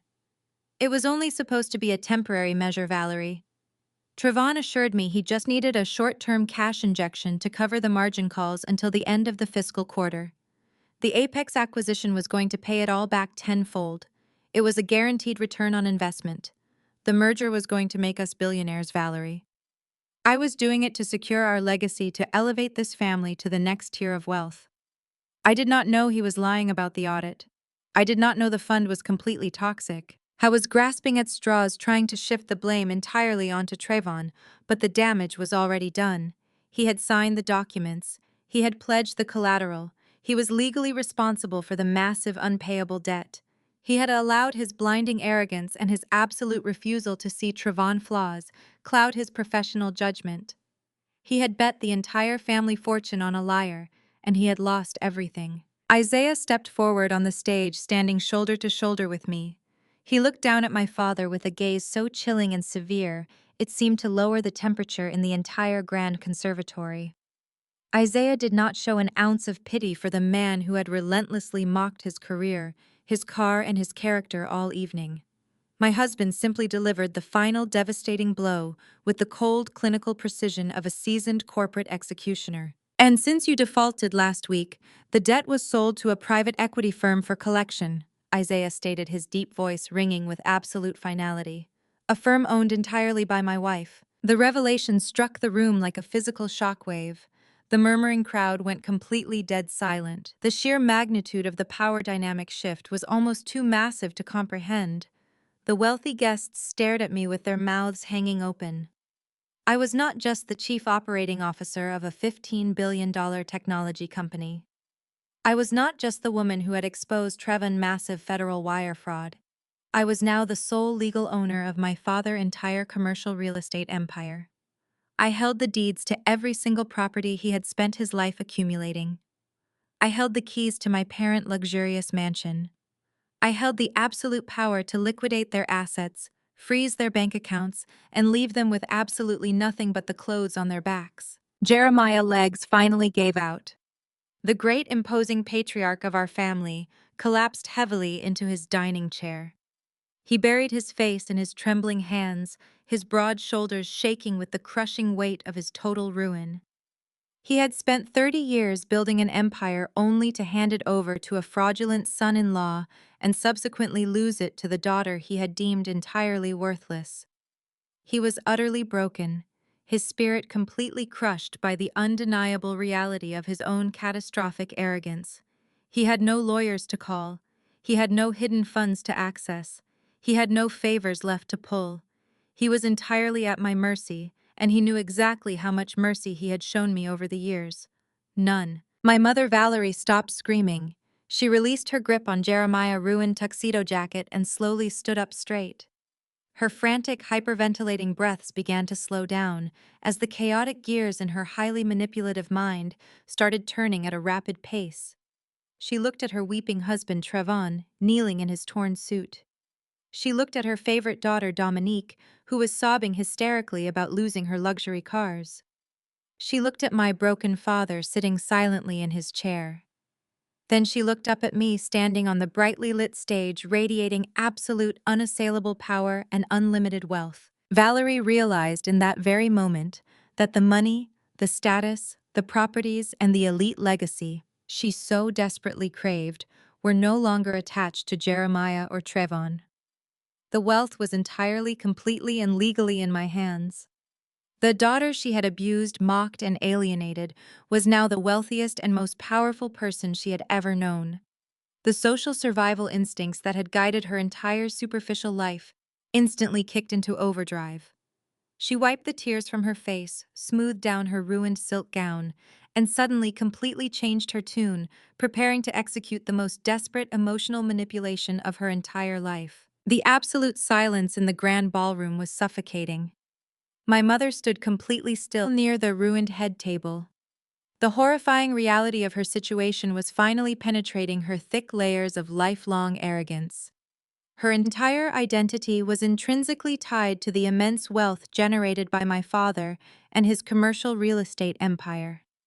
The luxury cars, the designer wardrobes, the elite country club memberships, and the lavish charity donations were all funded by the very portfolio my father had just secretly wagered on a failing hedge fund. Valerie realized in that very moment that the money, the high status, the sprawling properties, and the elite legacy she so desperately craved were no longer attached to Jeremiah or Trevon. The vast wealth was entirely, completely, and legally in my hands. The daughter she had relentlessly abused, mocked, and alienated was now the wealthiest and most powerful person she had ever known. The social survival instincts that had guided her entire superficial life instantly kicked into overdrive. She wiped the tears from her face, smoothed down her ruined silk gown, and suddenly changed her entire demeanor, preparing to execute the most desperate emotional manipulation of her life. She did not rush to comfort her husband, who sat paralyzed in his chair facing total financial ruin. She did not kneel to console Trevon, who was still sobbing pathetically on the floor of the stage. She did not even look at Dominique, her absolute favorite child, who was standing nearby shivering in a state of pure shock. Instead, Valerie stepped right over her disgraced son-in-law, completely ignoring his frantic weeping. She forcefully pushed Dominique, shoving her golden child aside, as if she were nothing more than an inconvenient obstacle, blocking her path to a new source of power. My mother rushed toward the front of the brightly lit stage. She clasped her hands tightly together against her chest, her face suddenly twisting into a mask of overwhelming manufactured joy. Heavy tears began to stream down her cheeks, but they were no longer tears of panic. They were the practiced theatrical tears of a proud mother experiencing a miraculous revelation. She looked up at me with wide, shining eyes, completely ignoring the stunned expressions of the 200 elite guests watching her spectacular performance. "Nia, my sweet, brilliant girl," Valerie cried out, her voice trembling with intense, entirely fake emotion. Her words echoed loudly through the high vaulted ceilings of the conservatory. "I always knew you and Isaiah were incredibly special. I always knew you possessed this magnificent potential hidden deep inside you. I was just testing you tonight. I had to push you to your absolute limits to make you finally show the entire world your true strength. I needed you to step out of the shadows and claim your rightful place at the very top of our family legacy." A loud collective groan rippled through the massive ballroom. The wealthy politicians, the prominent socialites, and the ruthless business tycoons in the audience could not contain their absolute disgust. They were accustomed to seeing corporate betrayal and social climbing, but the sheer shameless audacity of my mother's sudden pivot was completely revolting. She had just spent the entire evening publicly humiliating my husband, insulting my marriage, and orchestrating a cruel financial ambush designed to banish me from their elite circle forever. Now confronted with the undeniable proof of my billion-dollar empire, she was desperately trying to reframe decades of systematic emotional abuse as a loving maternal motivational strategy. I stood on the stage looking down at the woman who had brought me into this world. I felt a violent wave of physical repulsion wash over my entire body. I instinctively took a step back, moving closer to Isaiah, completely disgusted by her transparent greed. "Testing me?" I asked, my voice deadly calm and chillingly precise. The microphone amplified my words, ensuring that every single person in the room heard the absolute truth of my deeply painful childhood. "Like you tested me when I was 16 years old, and you told me I was far too ugly and unrefined to ever participate in the Legacy Debutante Ball. Like you tested me when you hid my college acceptance letters because you did not want to waste money on a daughter who lacked social value." Valerie's face twitched slightly, her fake smile faltering for a fraction of a second, but she quickly doubled down on her desperate performance. She reached her hands out further toward the edge of the stage, grasping blindly at the empty air. "That was tough love, Nia," she pleaded, her voice rising in a frantic, shrill cadence. "The world is a harsh, unforgiving place for Black women. I had to make sure you were strong enough to survive it. I had to toughen your skin. Look at what you have accomplished. Look at the magnificent empire you have built. You would never have achieved this incredible success if I had not pushed you out of your comfort zone. I made you into the brilliant executive you are today. Like you tested me when you uninvited me to the family Thanksgiving dinner 3 years ago. I continued completely ignoring her pathetic attempts to claim credit for my hard work. I stared directly into her panicked, calculating eyes, stripping away every single lie she tried to spin. You told me my car was not nice enough to park in your pristine driveway. You told me that my presence would embarrass you in front of Dominique's wealthy new in-laws. Isaiah and I ate cheap takeout food in a freezing apartment that night while you laughed and celebrated without me. Was that also a maternal test to build my character, mother? Valerie realized her usual manipulative tactics were completely failing. The crowd was actively whispering now, casting harsh, judgmental glares at her ruined dress and her frantic behavior. She knew she was losing her grip on the only lifeline she had left in this collapsing ballroom. She changed her strategy again, abandoning the tough love narrative and desperately attempting to weaponize our cultural heritage and family loyalty against me. She took another step closer to the stage, looking up at me with an expression of intense, desperate urgency. "We are blood." Nia Valerie declared, her voice dropping into a serious, commanding tone designed to invoke deep familial guilt. Black families have to stick together in this society. We are the only ones who can protect each other from a world that wants to tear us down. You cannot turn your back on your own parents. You cannot destroy your own father business. We are your foundation. We are your legacy. You need us to maintain your standing in this community. Her words were absolutely sickening. She was trying to use the very concept of Black family unity, a sacred bond built on mutual support and historical resilience, to excuse her lifetime of toxic, self-serving cruelty. She only valued my bloodline when my bank account suddenly contained enough zeros to secure her luxurious lifestyle. I looked down at Valerie, feeling absolutely no anger, no sadness, and no remaining attachment. The invisible chains of childhood obligation that had bound me to this woman for over 3 decades simply snapped, leaving me feeling lighter and more powerful than I had ever felt in my entire life. "You do not know the first thing about family or loyalty." "Mother," I said, my voice echoing with absolute uncompromising finality. "You worship Dominique because she married a man who provided you with a shiny social trophy. You turned a blind eye to Trevor's massive, catastrophic flaws because his stolen money bought you expensive gifts and country club memberships.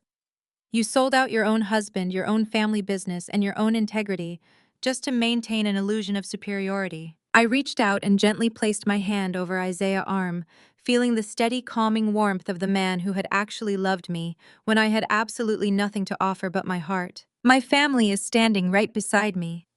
I continued, my gaze sweeping across the silent, captivated audience before landing back on Valerie's terrified face. "My legacy is built on genuine respect, relentless hard work, and unshakable integrity.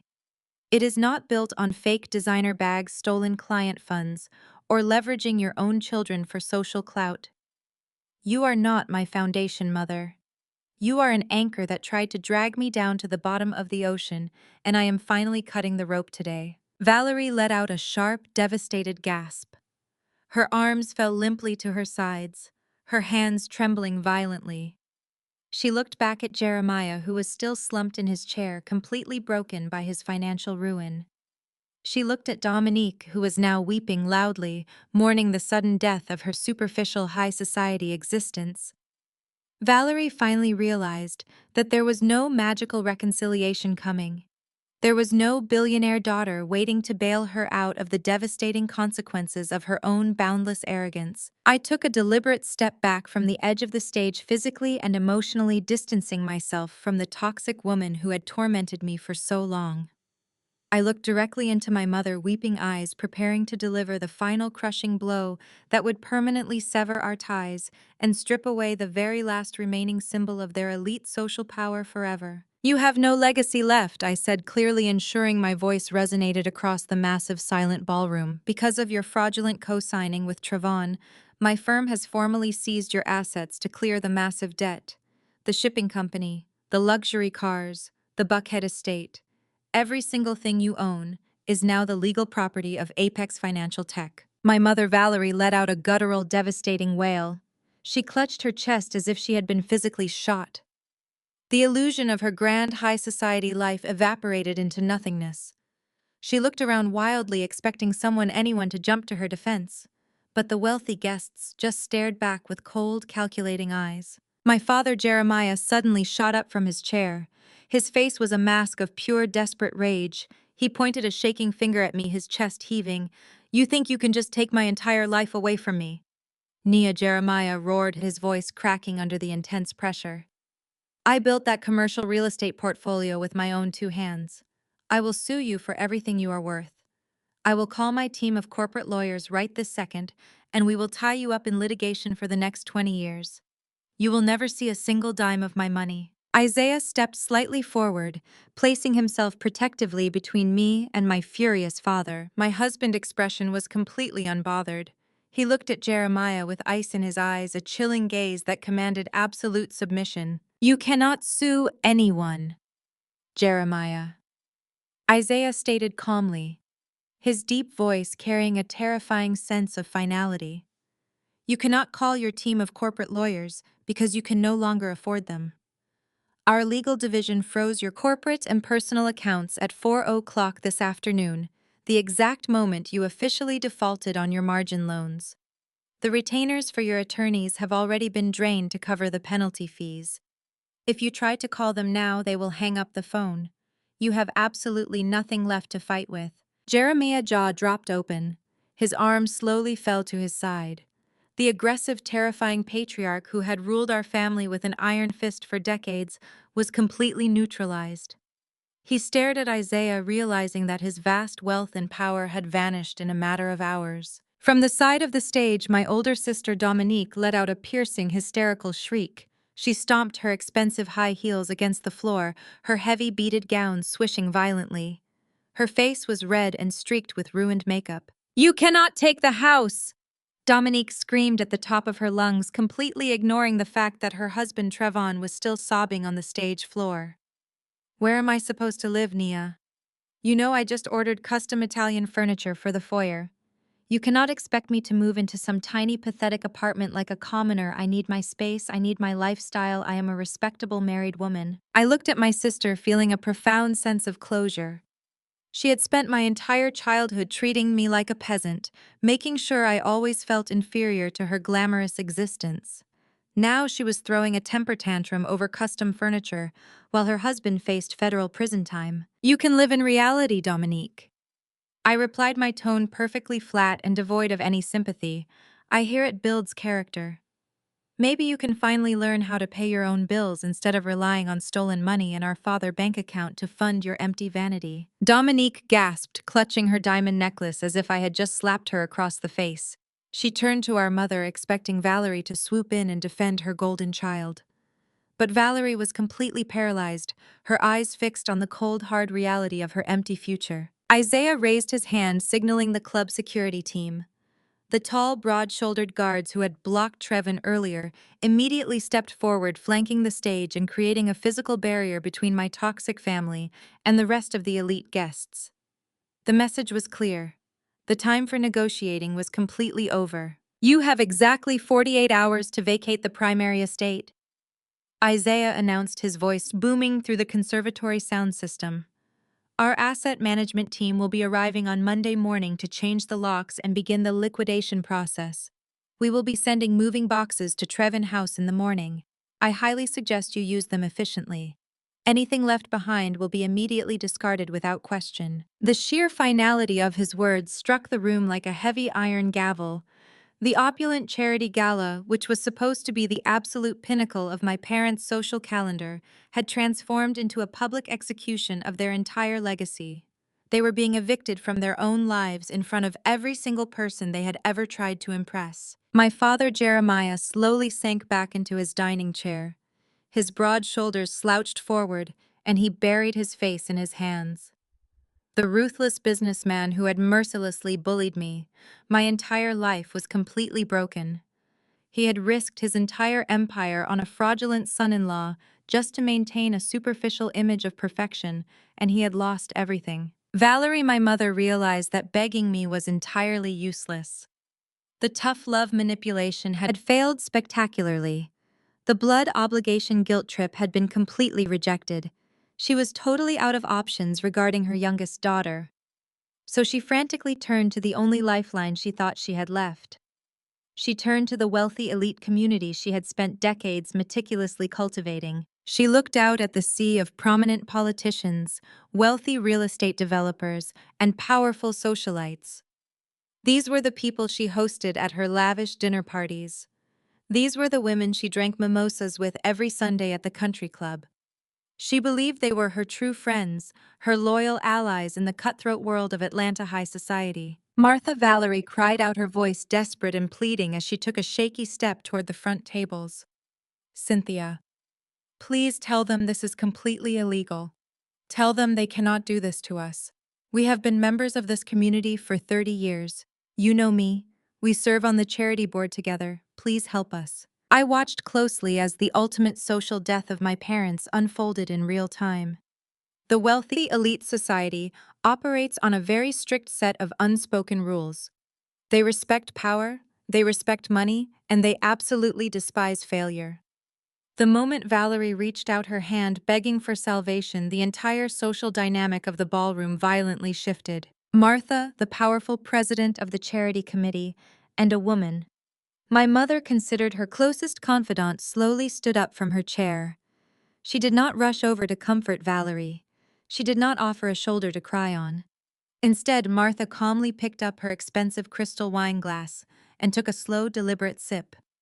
She looked at my mother with an expression of pure, icy detachment. Valerie, Martha said, her voice dripping with high society condescension. We do not involve ourselves in the messy financial disputes of bankrupt families. It is incredibly distasteful. Besides, the charity committee prefers to associate with members who can actually afford to honor their pledges. Martha turned her back on my weeping mother. She deliberately faced the stage, looking directly at me and Isaiah. She raised her wine glass in a subtle, silent toast, acknowledging the new, undisputed power in the room. The action was a profound social signal. Instantly, the rest of the elite guests followed Martha's lead. The women who had just been laughing and drinking with Valerie actively turned their backs on her. They formed tight little circles, whispering fiercely among themselves, completely freezing my mother out of their social sphere. The men who had done business with Jeremiah for decades physically stepped away from his table, acting as if his sudden poverty was a highly contagious disease they needed to avoid at all costs. Valerie stood alone in the center of the ballroom, her arms still outstretched toward the women who had completely abandoned her. The realization hit her with devastating force. Her entire life, her friendships, her status, and her perceived power had all been entirely transactional. They never loved her. They never respected her. They only tolerated her because she had money. And now that the money was gone, she was absolutely nothing to them. She looked like a fragile, broken ghost, haunting a party she was no longer invited to attend. The loud, vibrant energy of the charity gala resumed around her, but she was entirely excluded from it. The guests eagerly discussed the massive Forbes revelation and the incredible rise of Apex Financial Tech, completely ignoring the sobbing woman standing in her ruined silk dress. Dominique, seeing her mother, total rejection, let out another loud, hysterical sob. She sank to the floor next to her weeping husband, Trevon. The golden couple, the pride and joy of my parents' toxic empire, were now just a pathetic heap of ruined designer clothing and shattered egos. They had built their entire lives on a foundation of lies, theft, and arrogance, and it had all crumbled into dust in a matter of minutes. I looked at my family one last time, feeling a deep, satisfying sense of absolute closure. I had spent 30 years shrinking myself to fit into their narrow, cruel expectations. I had endured their insults, their mockery, and their emotional abuse simply because I wanted to be loved. But standing on that stage, surrounded by the undeniable proof of my own hard-earned success, I realized I never needed their love. I only needed to believe in myself. Isaiah gently placed his hand on the small of my back. His touch was warm and incredibly grounding. He looked down at me, a proud, loving smile illuminating his handsome face. He knew exactly what this moment meant to me. We had won the war, and we had done it without compromising our integrity. The heavy wooden doors at the front entrance of the Grand Conservatory suddenly swung open again. The sharp, piercing sound of approaching sirens echoed faintly through the crisp night air outside. The flashing red and blue lights of multiple law enforcement vehicles reflected brightly against the tall stained glass windows of the exclusive country club. The elite society peers who were previously laughing with Valerie and Jeremiah actively turned their backs, solidifying the ultimate social death as the final reckoning arrived. Valerie stood trembling in the center of the grand conservatory as the crushing weight of her new reality settled over her shoulders. The wealthy women she had spent decades catering to were now forming a physical barrier against her. She could not process the speed at which her entire social universe had collapsed.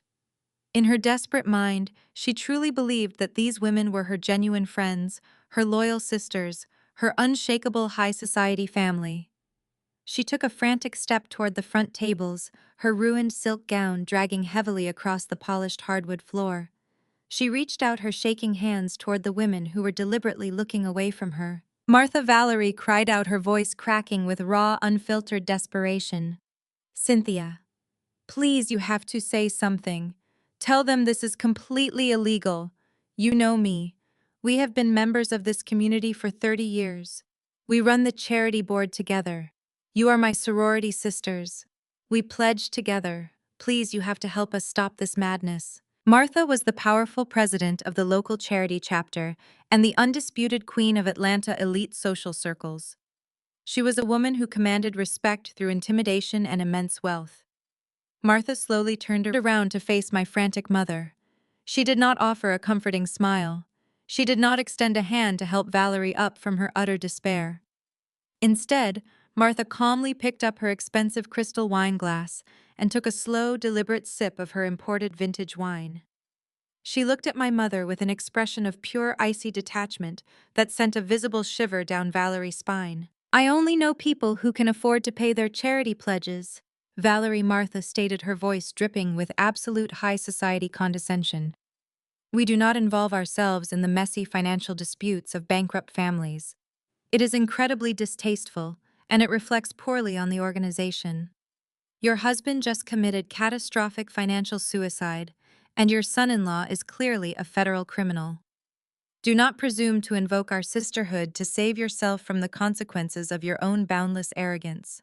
We have an image to uphold in this city." Valerie gasped, clutching her chest, as if she had been physically struck by Martha's brutal words. Cynthia, the woman my mother considered her absolute closest confidant, simply turned her back and began chatting quietly with another guest, pretending my mother no longer existed. The rejection was absolute and completely unforgiving. Valerie's entire life, her friendships, her status, and her perceived power had all been entirely transactional. They never loved her. They never respected her. They only tolerated her presence because she had access to my father's vast wealth. Now that the money was gone, she was absolutely nothing to them but a cautionary tale. Across the ballroom, my father Jeremiah was experiencing his own devastating social execution. He had always prided himself on being a titan of industry, a man who commanded fear and respect from his business partners. He desperately tried to rally the prominent real estate developers and wealthy politicians sitting at the adjacent tables. He forced a pathetic, trembling smile onto his face, attempting to project a false sense of control. "Listen, gentlemen," Jeremiah stammered, his voice lacking all of its usual booming authority. "This is all just a massive corporate misunderstanding. It is a minor contractual dispute that my legal team will resolve by Monday morning. You know how these hostile takeover tactics work. We have played golf together every single weekend for 20 years. We have closed dozens of lucrative deals together. I just need a short-term capital bridge to weather this storm until the courts throw out this ridiculous margin loan claim." The wealthy businessmen did not smile back. They did not offer any words of encouragement. Instead, they physically stepped away from Jeremiah as if he were carrying a highly contagious, deadly disease. These were men who survived in this cutthroat corporate world by ruthlessly managing their public image and strictly avoiding any hint of legal liability. They had just heard me explicitly detail Trayvon's massive $40 million federal wire fraud, and they had seen the undeniable proof that Jeremiah had blindly co-signed the illegal loans. They wanted absolutely nothing to do with an impending federal indictment. "Do not ask us for money, Jeremiah," one of his oldest business partners said coldly, adjusting his custom silk tie. You recklessly mortgaged your entire commercial portfolio to bail out a thief. You brought federal heat directly to our doorstep. We have our own shareholders to protect and our own compliance boards to answer to. Lose my number, Jeremiah. Do not ever contact my firm again. Jeremiah's shoulders slumped forward, and he staggered backward, bumping into an empty chair. The ruthless patriarch who had spent his entire life bullying people into submission was finally experiencing the crushing, agonizing weight of total powerlessness. He had sacrificed his relationship with his youngest daughter to build an empire, and he had just lost that empire to protect a lie. He was entirely isolated, stripped of his pride, his wealth, and his false sense of superiority. On the brightly lit stage, the dynamic within my toxic family violently shifted from denial to outright self-destruction. Dominique, my older sister, had completely stopped caring about her weeping husband. Trevon was still curled up on the hard wooden floor, sobbing uncontrollably as the reality of his imminent prison sentence destroyed his mind. Dominique stood over him, her face twisted into a mask of pure selfish rage. But she quickly realized that screaming at Trayvon would not bring back her luxury cars or her massive Hamptons house. She needed someone else to blame for the catastrophic loss of her glamorous lifestyle. Dominique slowly turned her furious, tear-stained face toward the dance floor where our mother was standing alone and completely broken. Dominique's eyes burned with a vicious, hateful intensity. She stormed down the short stage stairs, her heavy beaded gown swishing aggressively with every angry step. She marched directly up to Valerie, completely ignoring the hundreds of wealthy guests, watching their spectacular family implosion. "This is all your fault!" Dominique screamed at the top of her lungs, her shrill voice echoing violently through the grand conservatory. "You ruined my entire life. You forced me to marry him. You told me Trevin was the perfect match because he had money and status. You told me love did not matter as long as I had a black American Express card and a mansion in Buckhead. I did everything you asked me to do. I played the perfect golden child. I followed all your stupid, superficial rules, and now I am completely broke." Valerie looked at her favorite daughter with wide, terrified eyes. "Dominique, sweetheart, please," Valerie begged, raising her trembling hands in a desperate attempt to calm her down. "I was only trying to give you the best possible life. I wanted you to have everything I never had. I wanted you to be the absolute queen of this city." "Well, look at me now," Mother Dominique shrieked, kicking a shattered piece of crystal across the polished hardwood floor. "I am the laughingstock of Atlanta elite society. My husband is a pathetic criminal who stole $40 million from his own clients, and my father is a bankrupt fool who lost our entire family legacy. My friends are going to mock me. I am going to lose my country club membership. I am going to have to sell my designer clothes just to afford a cheap apartment. You did not give me the best life. You sold me to a fraud just so you could brag to your fake little friends." The crowd watched in absolute stunned silence as the villains of my story ruthlessly tore each other to shreds. The toxic foundation of our family, built entirely on lies, manipulation, and boundless arrogance, was collapsing inward. Dominique had never loved Trevon. She only loved what he could provide. Valerie had never truly loved Dominique. She only loved having a beautiful, successful daughter to parade around as a shiny status symbol. And Jeremiah had never loved any of us. He only loved his own power and the control he exerted over our lives. I stood on the stage next to my brilliant, supportive husband, feeling a profound, overwhelming sense of peace wash over my entire soul. I had spent over 3 decades of my life shrinking myself to fit into their narrow, cruel expectations. I had endured endless insults, relentless mockery, and deep emotional abuse, simply because I desperately wanted my parents to love me. I had convinced myself that if I just worked harder, if I just achieved more, they would finally see my true worth. But watching them destroy each other in front of the very society they worshipped, I realized the absolute truth. They were never capable of loving me, because they did not even know how to love themselves. They were hollow, empty people who used money and status as a desperate shield against their own profound insecurities. I did not need their validation anymore. I did not need their acceptance. I had built my own incredible life with a man who cherished me for exactly who I was. And together we had built an empire that eclipsed anything they could have ever imagined. Isaiah gently placed his strong, warm hand on the small of my back, grounding me in the present moment. I looked up at his handsome face, seeing the immense pride and unwavering love shining in his dark eyes. We had won the war without ever compromising our integrity. We had exposed the darkness to the light and allowed the truth to handle the rest. The heavy wooden doors at the front entrance of the grand conservatory suddenly shuddered violently. The sharp, piercing sound of approaching sirens, which had been echoing faintly through the crisp night air outside, was now deafeningly loud. The flashing red and blue lights of multiple law enforcement vehicles reflected brightly against the tall stained glass windows of the exclusive country club, casting an eerie, pulsing glow over the silent ballroom. The real world was coming crashing in to finalize their ruin, and the ultimate consequences of their boundless arrogance had finally arrived right at our doorstep, leaving them completely destroyed and with absolutely nowhere left to hide. The sharp, piercing sound of approaching sirens, which had been echoing faintly through the crisp night air outside, was now deafeningly loud. The flashing red and blue lights of multiple law enforcement vehicles reflected brightly against the tall, stained glass windows of the exclusive country club, casting an eerie, pulsing glow over the silent ballroom. The real world was coming crashing in to finalize their ruin, and the ultimate consequences of their boundless arrogance had finally arrived right at our doorstep. The heavy mahogany doors at the main entrance of the Grand Conservatory violently swung open. A team of federal agents wearing dark tactical windbreakers with large yellow letters spelling out FBI and SEC marched into the luxurious space. They moved with a terrifying synchronized efficiency. The soft, elegant jazz music that had been playing faintly in the background abruptly died as the sound engineer frantically killed the audio feed.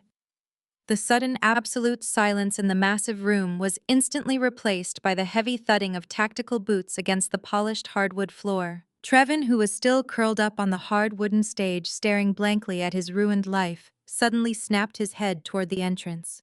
The sight of the federal agents marching directly toward the front of the ballroom triggered a raw, primal panic deep within his cowardly soul.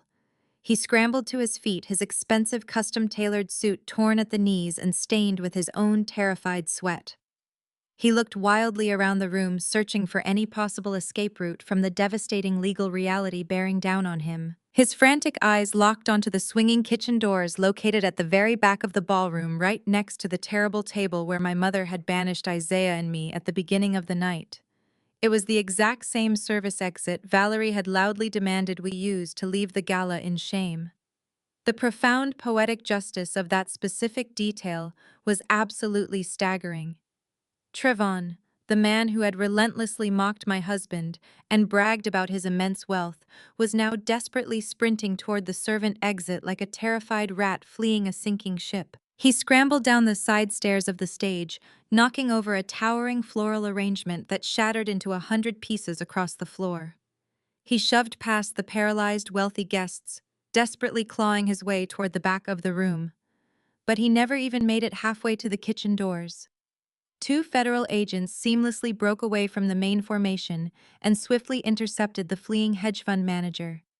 They grabbed Trevin by his arms, spinning him around and forcefully shoving him against a sturdy marble pillar. Trevin Sterling, an agent with a stern, uncompromising face, announced, his voice booming through the completely silent conservatory. "You are under arrest for massive federal wire fraud, severe corporate embezzlement, and multiple violations of the Securities Exchange Act. You have the right to remain silent. Anything you say can and will be used against you in a court of law." Trevin's entire body went completely limp.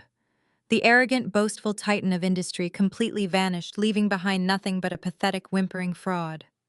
He collapsed against the marble pillar, sobbing loudly, as the federal agent forcefully pulled his arms behind his back. The sharp metallic click of the heavy steel handcuffs snapping shut around his wrists echoed sharply across the room, sealing his fate forever. "Please," Trevon wailed loudly, tears streaming freely down his face. "I was going to put the money back. I swear to God I was going to fix the accounts. It was just a temporary leverage strategy. You have to let me call my lawyer. I am a prominent financial manager in this city. You cannot do this to me." The federal agents completely ignored his pathetic, hysterical pleas. They gripped his arms tightly and began dragging him back toward the main entrance. The wealthy elite society peers, who had spent the entire evening worshipping Trevon, perceived success now actively shrank back into the shadows, eagerly watching him being paraded out in absolute disgrace. They looked at him with pure, unadulterated disgust, actively distancing themselves from the toxic fallout of his criminal empire. On the stage, my older sister Dominique witnessed her husband being hauled away in handcuffs. But she did not scream for the agents to release him. She did not cry for the man she had promised to love, for better or for worse. Instead, her face twisted into a mask of pure selfish agony as she realized the true implications of his federal arrest. She dropped heavily to her knees on the wooden stage, her heavy beaded gown bunching up around her. "My bank accounts!" Dominique wailed at the top of her lungs, her voice cracking with raw hysteria. "The feds are going to freeze all my bank accounts. How am I supposed to pay my personal stylist? How am I supposed to maintain my country club membership? What about my seasonal wardrobe allowance? You ruined my entire life, Trevon. You stole my perfect lifestyle, you useless, pathetic criminal." She was screaming and thrashing on the floor, mourning the sudden violent death of her superficial high society existence. She proved exactly what I had known my entire life. Her marriage was a shallow transactional arrangement built entirely on stolen money, and she only cared about Trevon as long as he could fund her endless vanity. Now that the money was seized, she discarded him without a single second thought. A few feet away, my parents stood completely paralyzed. Jeremiah, the once terrifying and ruthless real estate tycoon, looked like a hollow, empty shell of a man. His shoulders were slumped, his face was a sickly pale gray, and his eyes stared blankly at the floor. He had risked his entire commercial empire to bail out a criminal, and he had just watched that criminal being dragged out in handcuffs. He was permanently legally bound to a massive unpayable debt, and he had absolutely no lawyers, no money, and no power left to fight it. Valerie, my mother, stood frozen in her ruined silk dress. The wealthy friends she had spent decades cultivating had completely abandoned her. The elite social status she cherished above her own children was entirely destroyed. Her favorite golden child was wailing on the floor over frozen bank accounts, and the brilliant son-in-law she had endlessly praised was heading to federal prison. She was entirely stripped of her pride, her wealth, and her carefully constructed identity. She had nothing left to offer the world, and the world had nothing left to offer her. Isaiah and I stood side by side on the stage, watching the absolute destruction of the toxic empire they had built. We did not need to shout, we did not need to hurl insults. We had simply allowed the undeniable truth to step into the light, and the truth had ruthlessly dismantled every single lie they had ever told. The justice was absolute and the closure was profoundly, deeply satisfying. I looked up at my husband, feeling a warm, radiant wave of love and profound respect wash over my entire soul. Isaiah smiled back at me, his dark eyes shining with quiet strength and unwavering support. We had won the war together, and it was finally time to leave this dark chapter behind us forever. We turned away from the weeping, frantic mess on the stage and began walking slowly down the short set of wooden stairs. The elite guests in the ballroom automatically parted for us, creating a wide, clear path toward the main exit. They looked at us with a mixture of immense awe and deep, palpable fear, recognizing the true, undisputed power we now commanded in this city. As we walked past the ruined head table, I suddenly stopped. I turned and looked directly at my mother, who was standing completely still, her eyes hollow and empty. I took a slow, deliberate step toward her, ensuring she could hear every single word I was about to say. "Oh, and Mother," I said, my voice perfectly calm and chillingly polite, cutting through the frantic sobs of my older sister. "That $150,000 charity pledge you so graciously demanded we pay earlier tonight, please consider it paid in full. I will be sending the transfer first thing on Monday morning directly to the Children's Hospital. I will make sure the commemorative plaque is engraved entirely in my very own name." Valerie's mouth opened slightly, but no sound came out. She simply stared at me, finally recognizing the strong, powerful, brilliant woman I had become, despite her relentless decades-long campaign to break my spirit.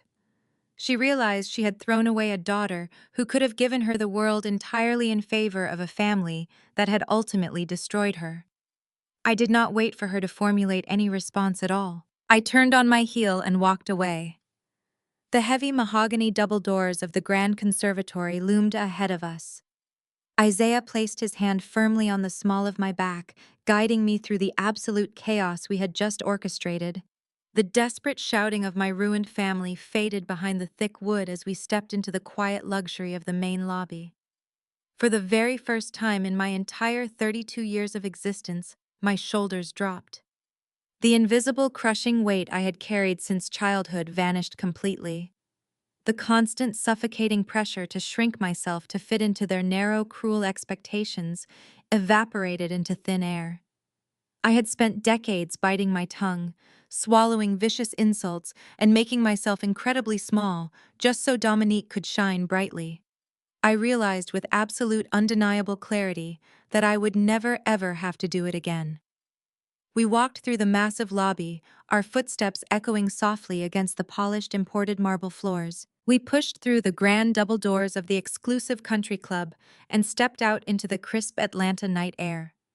The night air felt like pure, unadulterated freedom, filling my lungs with a refreshing sense of absolute victory. The valet who had watched us arrive in an unassuming ride earlier that evening now stood at absolute rigid attention. The general manager must have radioed ahead about the new ownership because the valet treated us with the utmost profound reverence. He did not point us toward the self-parking lot in the back. Instead, he sprinted to the VIP lane and brought around a sleek midnight black Maybach.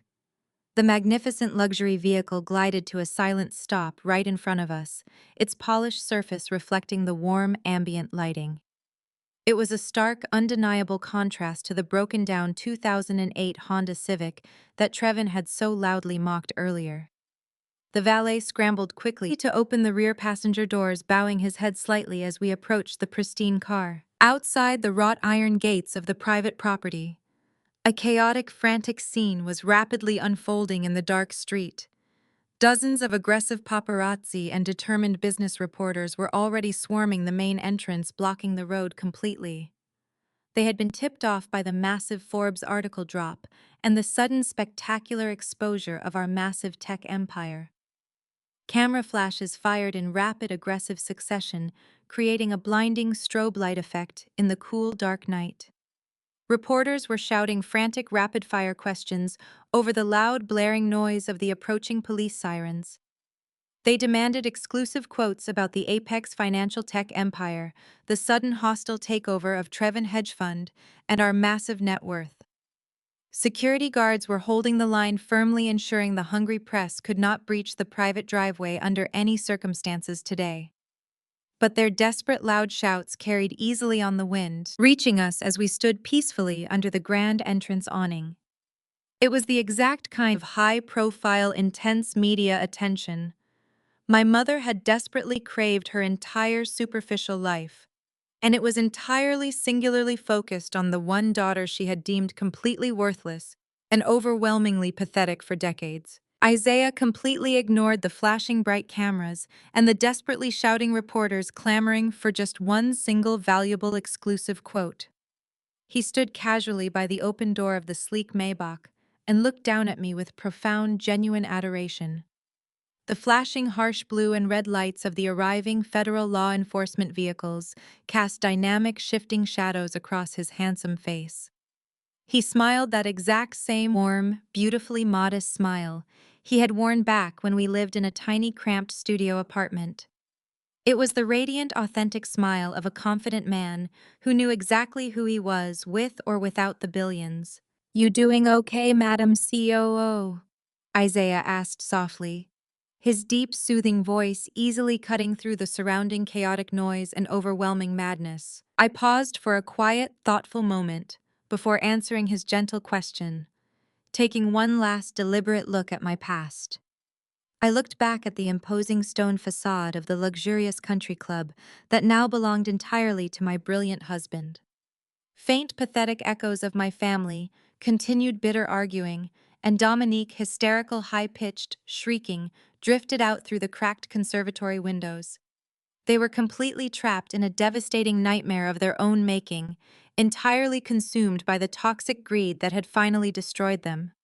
I felt absolutely no pity for the people being arrested and evicted behind those thick walls right now at this very moment. I turned back to my brilliant, loving husband and stepped gracefully into the luxurious, inviting warmth of the waiting premium car. "I am perfect, Mr. Billionaire," I replied, feeling a profound, overwhelming sense of absolute, untouchable peace finally settle completely over my soul.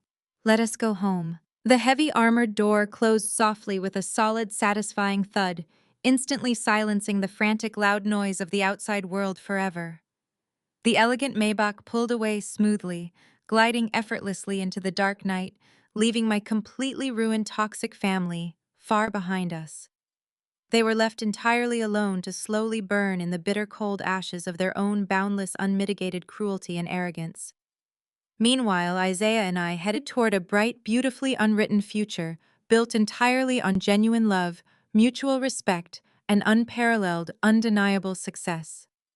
We had faced down the darkest elements of my traumatic past and emerged victorious, proving that true power lies in absolute authenticity.